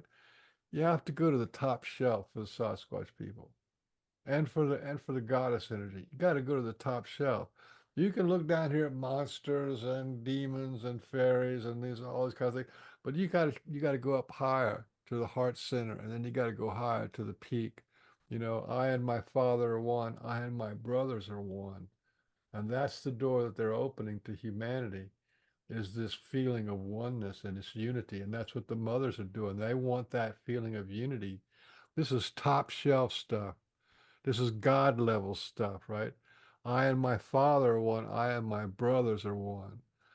And you want to research the Sasquatch? Go to the top shelf. Start there and work your way down instead of going from the bottom and working your way up. Same thing with the mothers too. Ah, I like it. But how do you go to the top shelf? Do The you highest close your eyes? research the highest people who have ever been on this planet. Ah, Like Buddha, right? Buddha, when he awoken, ah, all the animals of earth oh, awoke with him. I Feel just that. got a See that? download. That's high energy. I just got a download. That's why they do the glyphs. They do the glyphs because they're portals. It's not as hard as we think. Why do they make the glyphs? It opens the door to a portal that we don't even have to think about. We just Yeah. look at it and go, and then I see it and I'm looking at like the mantras, not the mantras, but the yantras, like the Sri yantra. You stare at the center and it's a portal. So maybe that's what the glyphs are. I don't know. They are, for the most part, energetic. And the message that they have is vibrational. There are personal messages where they're communicating with an individual, but that that most of them are purely vibrational. Wow. And go into the heart, they're such amazing spirits. They always go back to your heart, find your heart, s- you know, stay in your heart. You know what I mean? They just go back to that over and over again. Because that's really what it's all about. That's what I mean by top shelf. You have to look at the Sasquatch people and the great mothers and the stuff that's going on through Yeah. the highest lens, the highest knowledge that you can reach. Well, the one thing that you reminded me about the heart is Grandma Aggie, the Celeste grandmother who's crossed over now. She said that longest journey in life would be those 14 inches from your mind to your heart. And then I started to think about that. And you see these old things of Jesus and things that were the heart shining like a beam of a rainbow that I call now unicorn juju. Yeah, But You yeah. ever that seen a heart, picture? You ever seen a picture of Hanuman with his heart open? yeah, like that. That's what I'm talking. Yeah. And who is in there is Lord Ram and his wife Sita, Oh, right? And then you have pictures of Christ with his heart open, and it's just a heart there, heart with a crown on it. oh my Yeah. gosh. Well, since There Arla's is a been to connection this between Sasquatch and Jesus. really, Yeah, well, Jesus gave a Sasquatch quote what, in the Bible. Oh, what, he said, if you have the faith of a mustard seed, you can say to the mountain, move, and it will move. wow. And that is Hanuman moving the mountain Ah, because of his faith in his master, who was like the Christ figure, was Lord Ram at the time, was like a Christ figure. wow. So that's what I'm saying. You go to the top shelf and do your research from there. Yeah, it's not in a footprint or a call or anything like that. I mean, those are things that humans seem to need, and I don't have a problem with that. Um, but the truth is, if you want to know, you really want to know, then all of those things will be something that you know. But those are not about the heart. And what's going to help everything is to see it through the heart. And I think I posted some little hearts that were left here Well, you around have for me fairy hearts. yesterday. Those are precious. I saw those. Yeah. Oh, I love it. I know. Little And I tiny, remember the heart rock. tiny little, tiny Yes. little things. Yeah. And most of the tiny ones are fairies that are leaving things. But what I said at the end of that post is, and I say this all the time, I am loved because I love. And because I love, I am loved. So that's a circle that we're in. We're in this circle of love. And I know for certain in my own experience with my own life, when I am in that heart, love, and gratitude, just in a normal day, just a thought comes, and then there's a heart, it's like I was heard. I put that out there. I was sharing that with the universe, whether I was saying, okay, universe, I'm sharing this with you or not. I was sharing that. And that was just a symbol to say, we know and Yeah. we love. And, that's why the hearts come. Um, they're about connecting with us, and however the hearts come. Wow. That is so amazing. That's so amazing. And I can remember like different journeys, like synchronicities that they're listening, like all the synchronicities that happen up to coming on this show. But having the intention, you know, in that heart space, I really want to know you. I really want to know you. I want to know who you are. Please, you know, even if it's not, but in that really heart, and I love you. I've Mhm. seen what magical beings the Sasquatch are, and then you wait to see the doors open up. Even if you ask yourself, who am I? Who are my ancestors? I swear I could have met my cousins that are Cherokee, or the thing with Melusine, or Scottish roots or Irish roots, and you get these little clues, and the universe is trying to communicate with you. Well, you might be from Scotland. Maybe all you look around your house, you go home, and now you have all this certain stuff. And I go, wow, did I have a past life and as here? I have a lot of lighthouses, so I'm thinking, was I like the keeper of a lighthouse? But then you see little synchronicities happening, you know, Yeah. in the heart that they're And telling you me. you definitely are a light. So I can see that. Uh, It's like in my garden, I made a little fairy thing. Okay. I wasn't doing so great on growing tomatoes and things like that, because that's another thing is where you disconnected to our food. I'm disconnected to my food. I used to know how to do a garden. Wait a minute. But then I went to, let's make a fairy garden right now. And they were so happy. They made clovers all over, dandelions. I'll have to give you, I think I could go outside. I'm going to give you a little tour. awesome. No, because this is so awesome. They show you. You want to communicate? Okay, we'll communicate. We're going to make the most specialist fairy garden. Okay, I'm coming out. And it's like, okay. And then I manifest. Okay, I'll show you. Okay. All these things synchronicity. Okay, let's turn it around and let's go to our fairy garden. Wow. Oh, wow.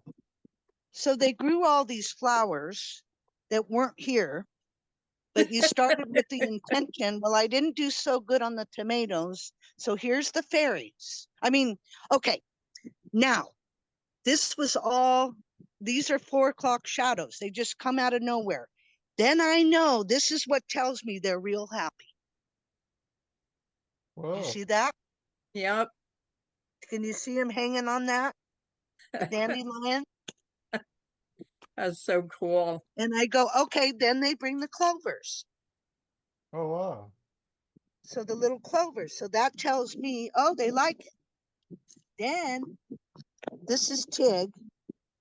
They want to be included too. Tig and, oh, okay. Then when they bring the lavender, but these all were not here.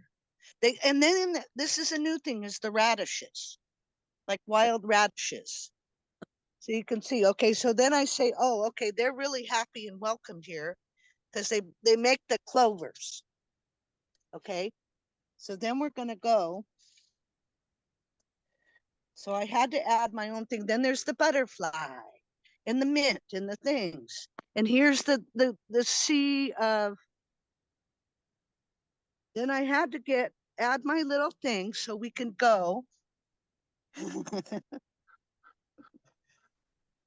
Oh, one of them played with that. Okay, we got that thing. So you see it? Mm-hmm. I got these from, you know, I added those. Those didn't just show up. So, but there's the fairy garden. The Wow, That's synchronicities. awesome. That's amazing. What's that plant with the big leaf? Let me look. Okay, wait. Right above, right above the That's the fairy most garden. beautiful flower. This one. Oh, somebody I got. Let me look.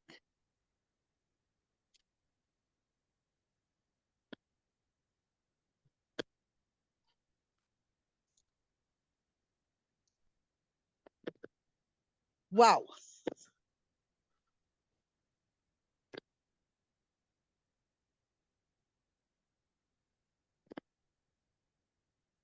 Let me see this. Why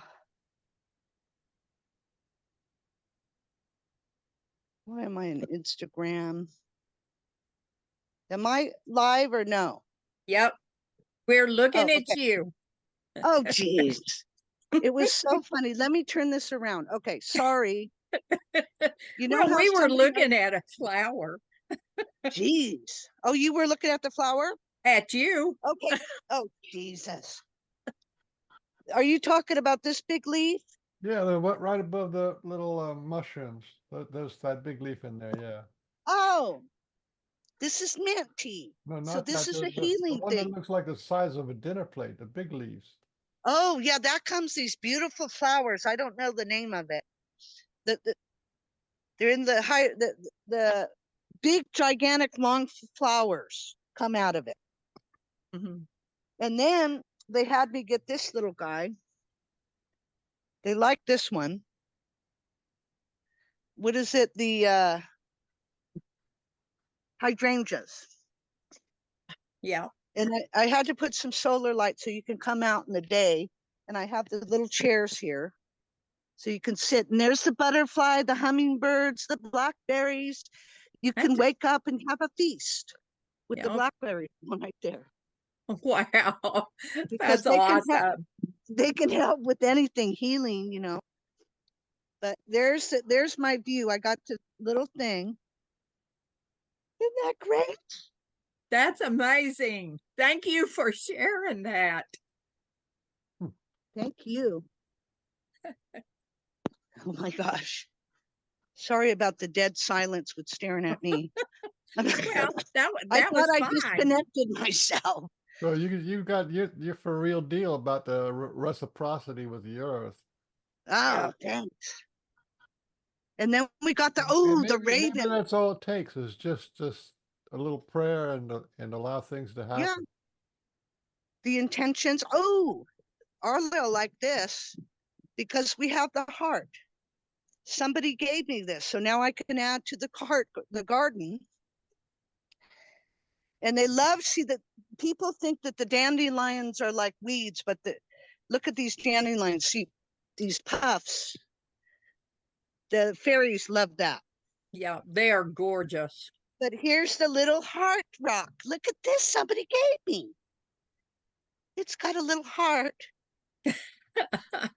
That's cool. And there's something about these radishes that they want us to have a weed as a radish.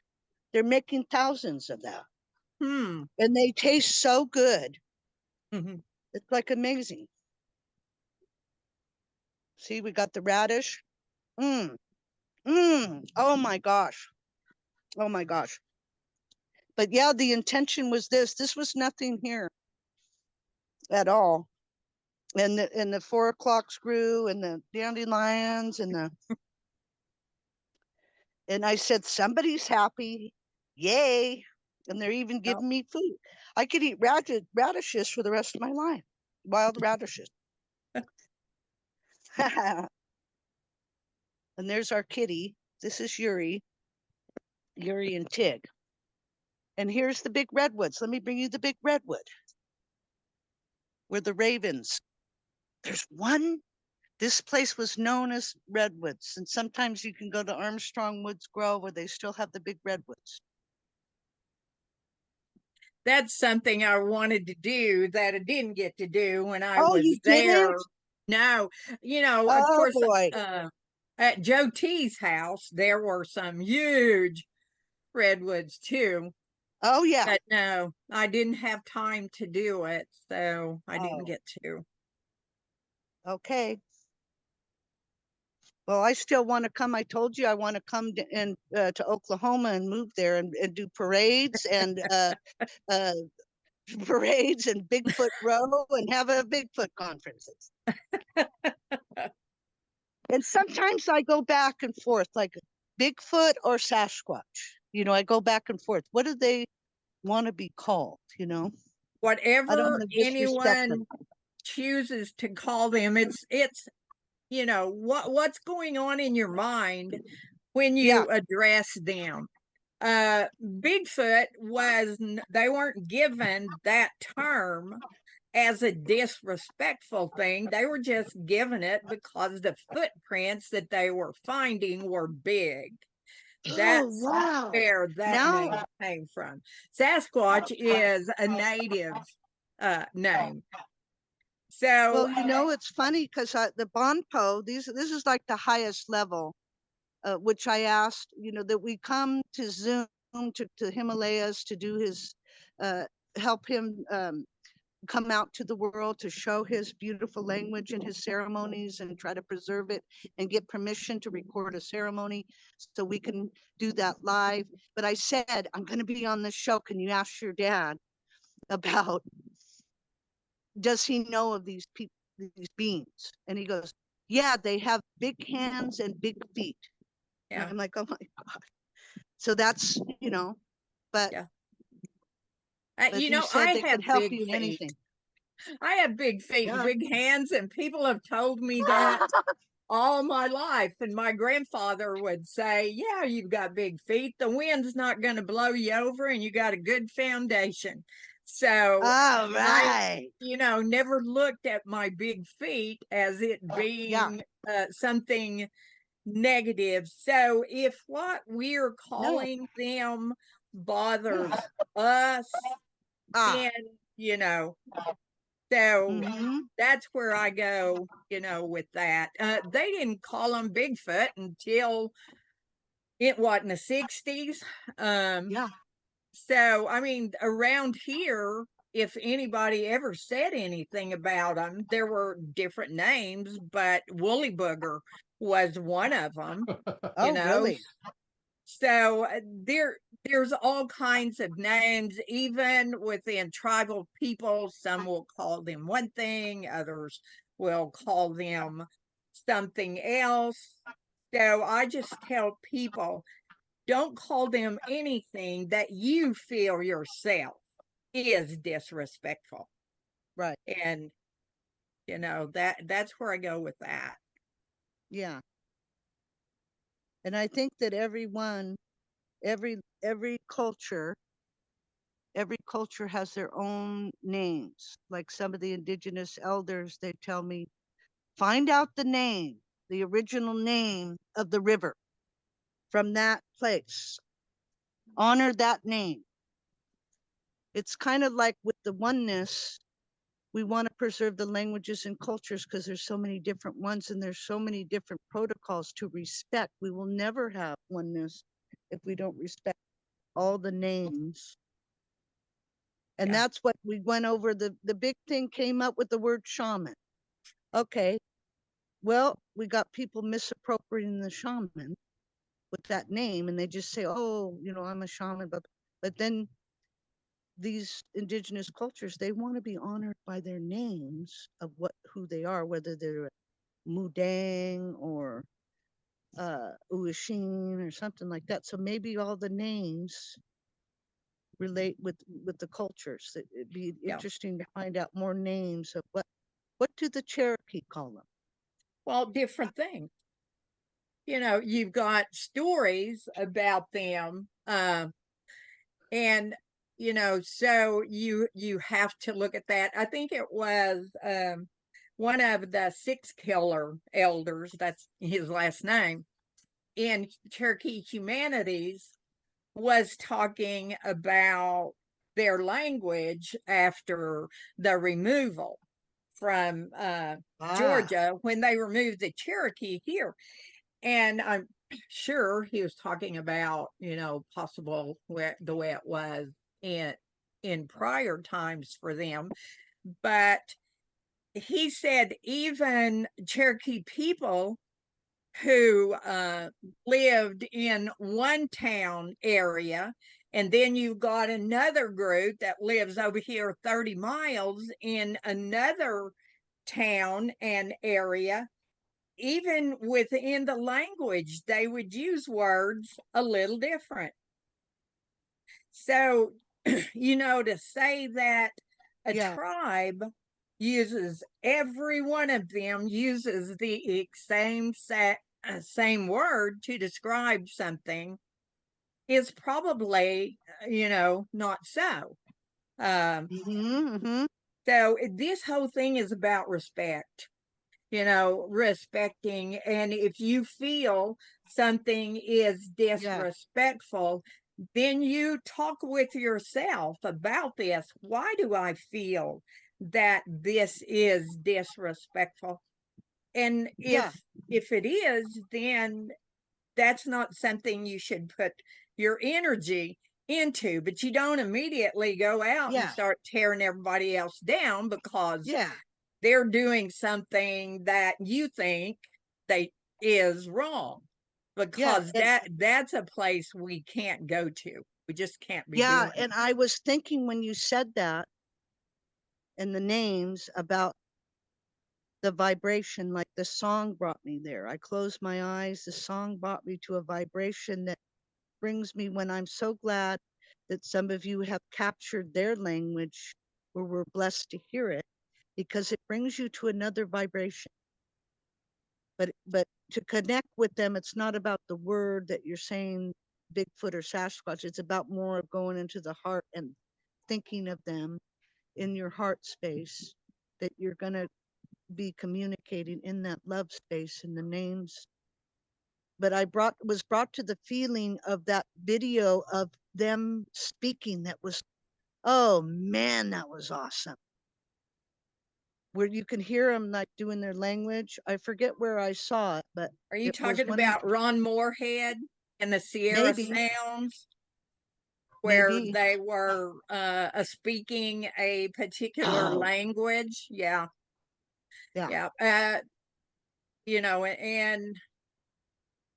that's that thing. And in humanities class, one of the things that they taught was that culture is in the language, and to understand the culture you need to know the language.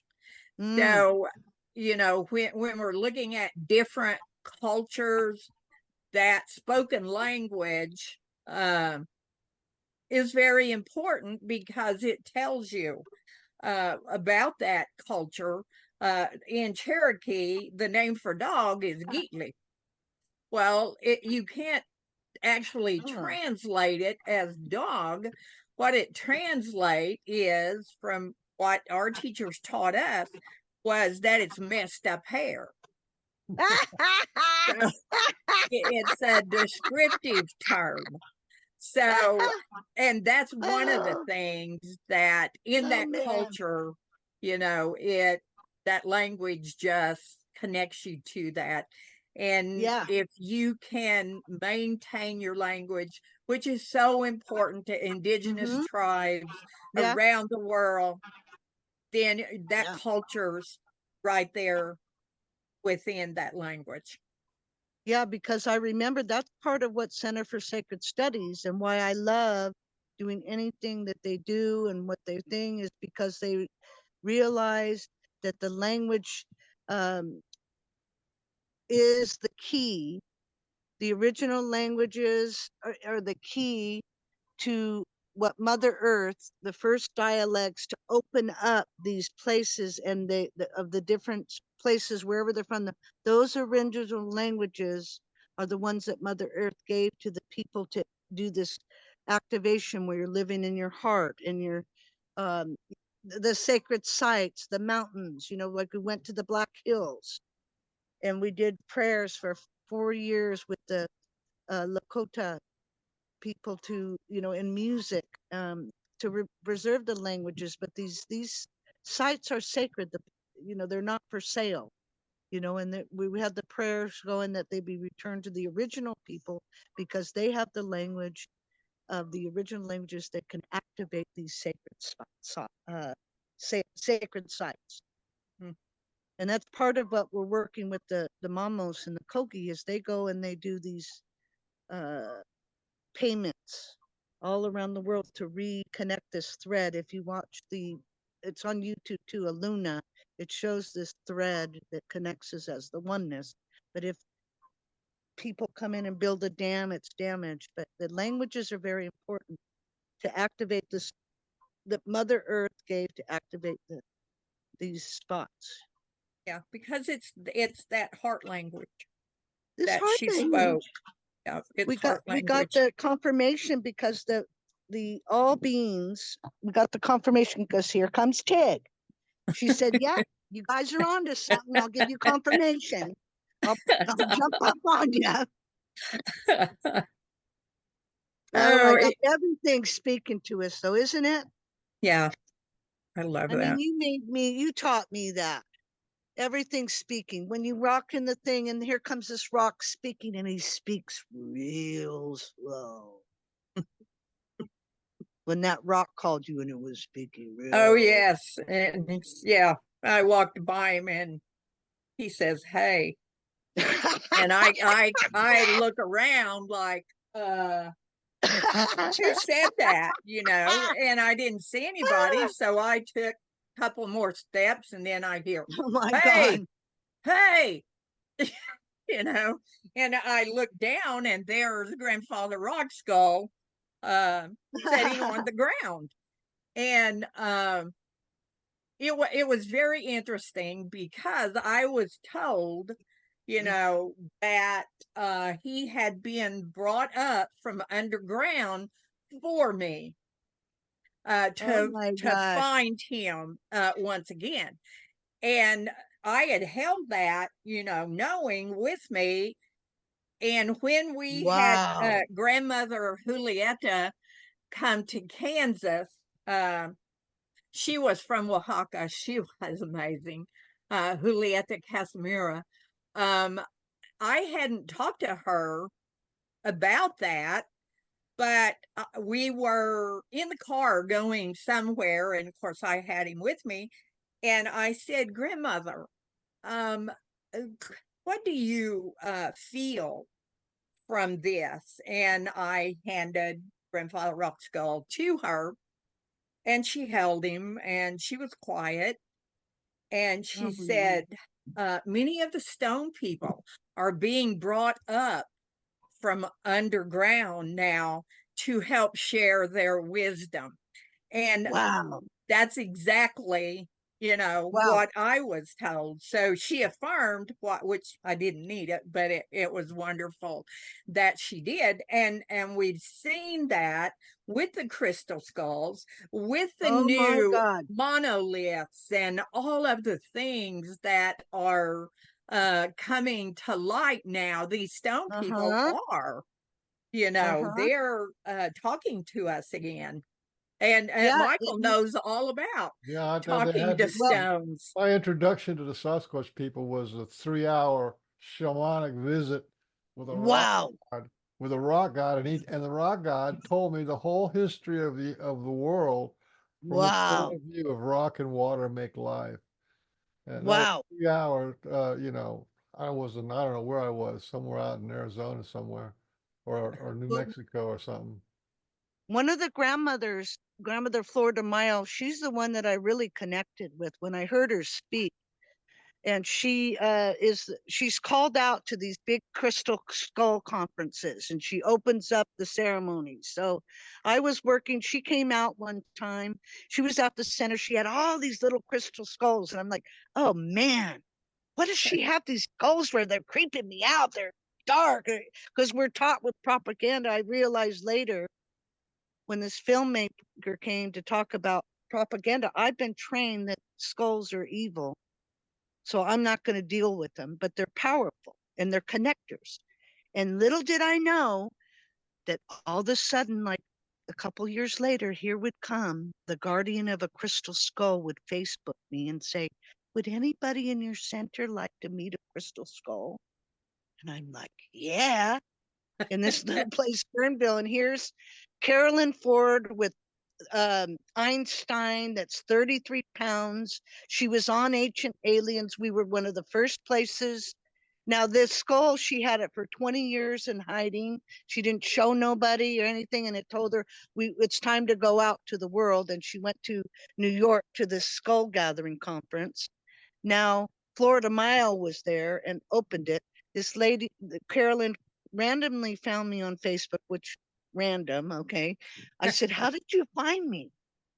Now she found me on Valentine's Day. We said we saw your picture, we liked your picture. So then we said, well, we liked your name. That's what she said. We liked your name, and then we saw your picture, and then we contacted you. I said, well, I work with Florida Mile. And she goes, oh my gosh. She just was in New York and she wanted to see Einstein, is the name of the skull. And if you ever saw that Ancient Alien show where they bring the skulls and it shows its aura, then she came another time and another time and another time, and she keeps coming out. And then one time she said, would you mind if we brought another crystal skull? I said, oh my God, we had 2 ancient crystal skulls in one place. You saw how tiny that our center is. Tiny. Yeah. But thank you for the little, because you started me on that with your little scully. Yeah. And I didn't know. Now I have like 20 crystal skulls. I'm like, oh my God, where's the? Yeah, well, he wasn't having it that he was going to stay home, and so and it was amazing. Everybody enjoyed him, and Oh man. yeah, it was. I think it was Mary that she couldn't leave him alone. Oh, And Mary. she came over to me and she said, do you care if I buy him a top hat? Oh I my said, God. no, I wouldn't mind at all. Oh And my it God. I was just like, it was so That's much so fun funny. I forgot because that. that is so much the Wow. energy that he carries. He is just so Oh much wow. fun. Well, I'll have to come. I'm bringing you into another tour of my first crystal skull. But Beans, it's like amazing that was your introduction. That's very important. Is your first introduction was through the crystals. Now that's very, very important. No, it And was I through, it was certainly, through a stone. oh, stone. It was like a grandfather. It was like he called himself the rock god. Oh, wow. It took 2 shamans. 2 shamans came and took me out of my bed. But Wow. not only did he talk to me for 3 hours that night, but for the next 3 days in a row, he talked to me while I was walking around with my eyes open. Wow. That is so cool. Okay, He I'm going said in. the water rock people wanted to bring human beings light. So Well, here's this is little Booker. This is Einstein's shape. Now that what was very curious, this came from Einstein. So what they do is they activate the skull with the energy. So this is little Booker. And I never thought that I would ever, but here comes, okay, Kuan Yin, and she's feeding the dragon. Here's the unicorn juju. Then we have the dragons, the year of the dragon.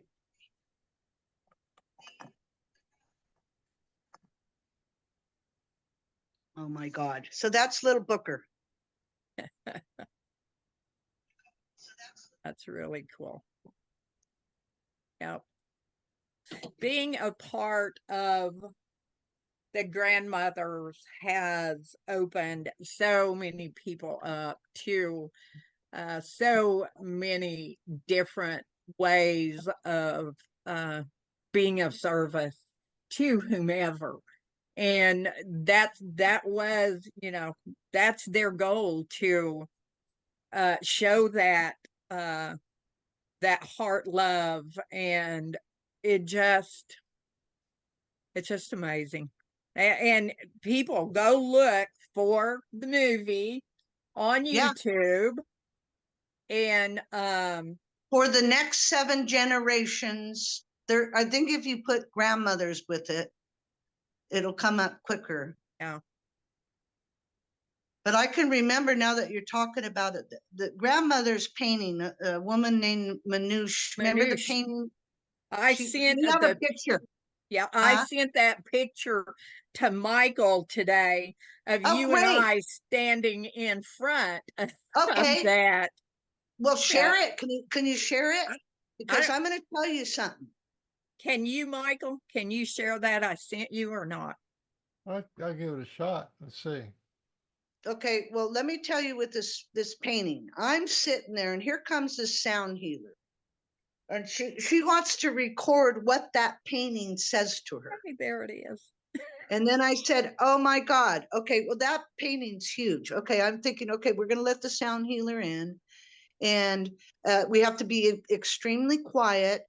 We can't make a noise. Every time we move, she has to stop and say, "Okay, there's noise coming over here. You can't move." And so I'm sitting in there. We have the place closed, and it has all the grandmothers. Now, the Manouche had painted it. She had a vision of the peacekeepers. Is the name of the thing. I got to paint the peacekeepers. So she thought it would be Gandhi and Dalai Lama, but no. Somebody gave her the 13 grandmothers book, and she said, "Those are the peacemakers I'm going to paint." So here's this woman she brings to channel the painting. And I'm thinking, oh boy, I got to be quiet. And I actually swore and I said, "This is beep beep. If this is real," because every time I move, I said, "If this is real, I want them to say something to me." All of a sudden she turns towards me like in a trance, and she goes, "I don't know why, but I got to turn in this direction." And all of a sudden I got real low in my seat, like, uh-oh, what did I just do? So she opens up with this, like this thing. And I'm like, oh my God, I'm getting lower and lower. And then she starts singing, "All we need to do is clear. The rest is all in place. We want to thank you. We want to thank you for being part of us." And it was like, from the heart of creation. Let me try to remember the words, because I told her about it later and she sent me the thing, but the rest is all in place. All we need to do is clear from the beginning of creation, from a pact long ago. So that could remind us. She wanted me to share that with as many people as possible. We want to thank you for being part of us. So it's the same thing with you, Arla. You're part of them and their energy. And a pact that you made long ago from the beginning of creation, that you would come at this moment. And the rest is all in place, they said. All we need to do is clear. And they talked about the heart of creation too and stuff like that. But that was part. Oh, here's my mermaid juju. Here's more manifestations. I noticed at the center with the store, at the end of the pandemic, we started getting this colorful crystal called aura quartz. And at first I didn't like it. I said they color it and they put silver, and I don't like them messing with the crystal. Then I realized it has all the colors of the chakra. The little children come up from 2 to 14, and I noticed we've got unicorn soldiers. They wear unicorn this, unicorn that. They go up to the aura quartz. And they brought me like a unicorn horn. If you ever get a chance for the aura crystal. Now then I realized these children are, like the crystal children, these children are making way for another children, another maybe it's about their DNA, because they come in, these other children are like magical. They believe in fairies. They talk about fairies. There's no, and then we get everything unicorn. There's the unicorn. There's the mermaid.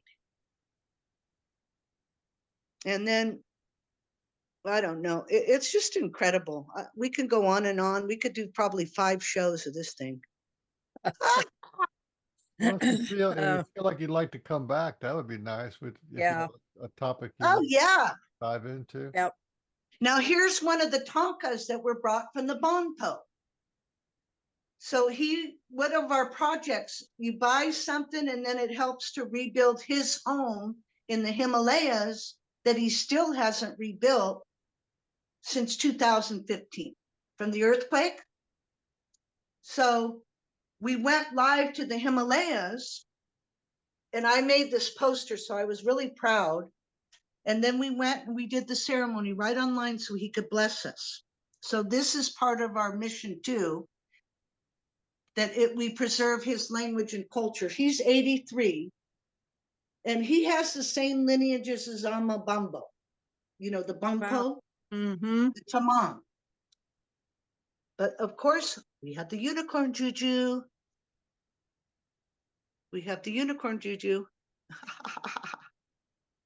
Let me get this on here. But yeah, I'd love to come back sometime. Yep. We're a little over 2 hours, and so I Yep. just thought we would Yeah, give you a wrap it chance up. to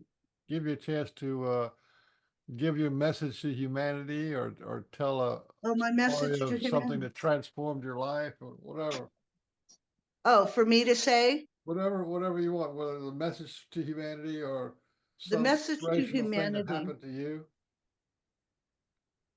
Well, what I learned is to have a really, whatever you want to do, to have a really heartfelt intention and let it manifest. Let it manifest to the, Yep. you know, like set the intention. Like I set the intention in your heart and you ask the question even in your heart, and then all the stuff will flood and open up. It's simple. Don't make it hard, just simple. You know, like all the synchronicities, then you experience the synchronicities and you recognize them and say, hey, they're talking to me. And I'm going to acknowledge it more, get happy about it, get excited. And then they'll give you more. They see that you like it and they're going to give you more. But get excited every time and stay in that wonderment, like Grandma Arla was saying, with stay in that awe. So that's my message. What a great message. Awesome. Awesome. Stay in the wonderment. That's should be my theme song. Yep. That's true. Thank you so much, Valerie, for coming on. It's so good to talk with you face to face, even though we're 2,000 miles from each other. I totally enjoyed you coming You have a and lot to bringing. say. Yeah. I Yeah. just love you both so very much. I love you. I haven't even met you, Beans, but I love you. I binged watch your shows, and I'm being very honest. I just love you both. I love your work. Thank you for bringing this to the world. Thank you for representing and giving people a chance or a platform to share their hearts. I'm so humbled to be on your show, and I just love you both so much. Thank Thank you. you. And I Thank think you. that's a good way to Yeah. stop the recording. And what a powerful interview this was. Thank you. Thank you for the opportunity. Love you both. Love you too.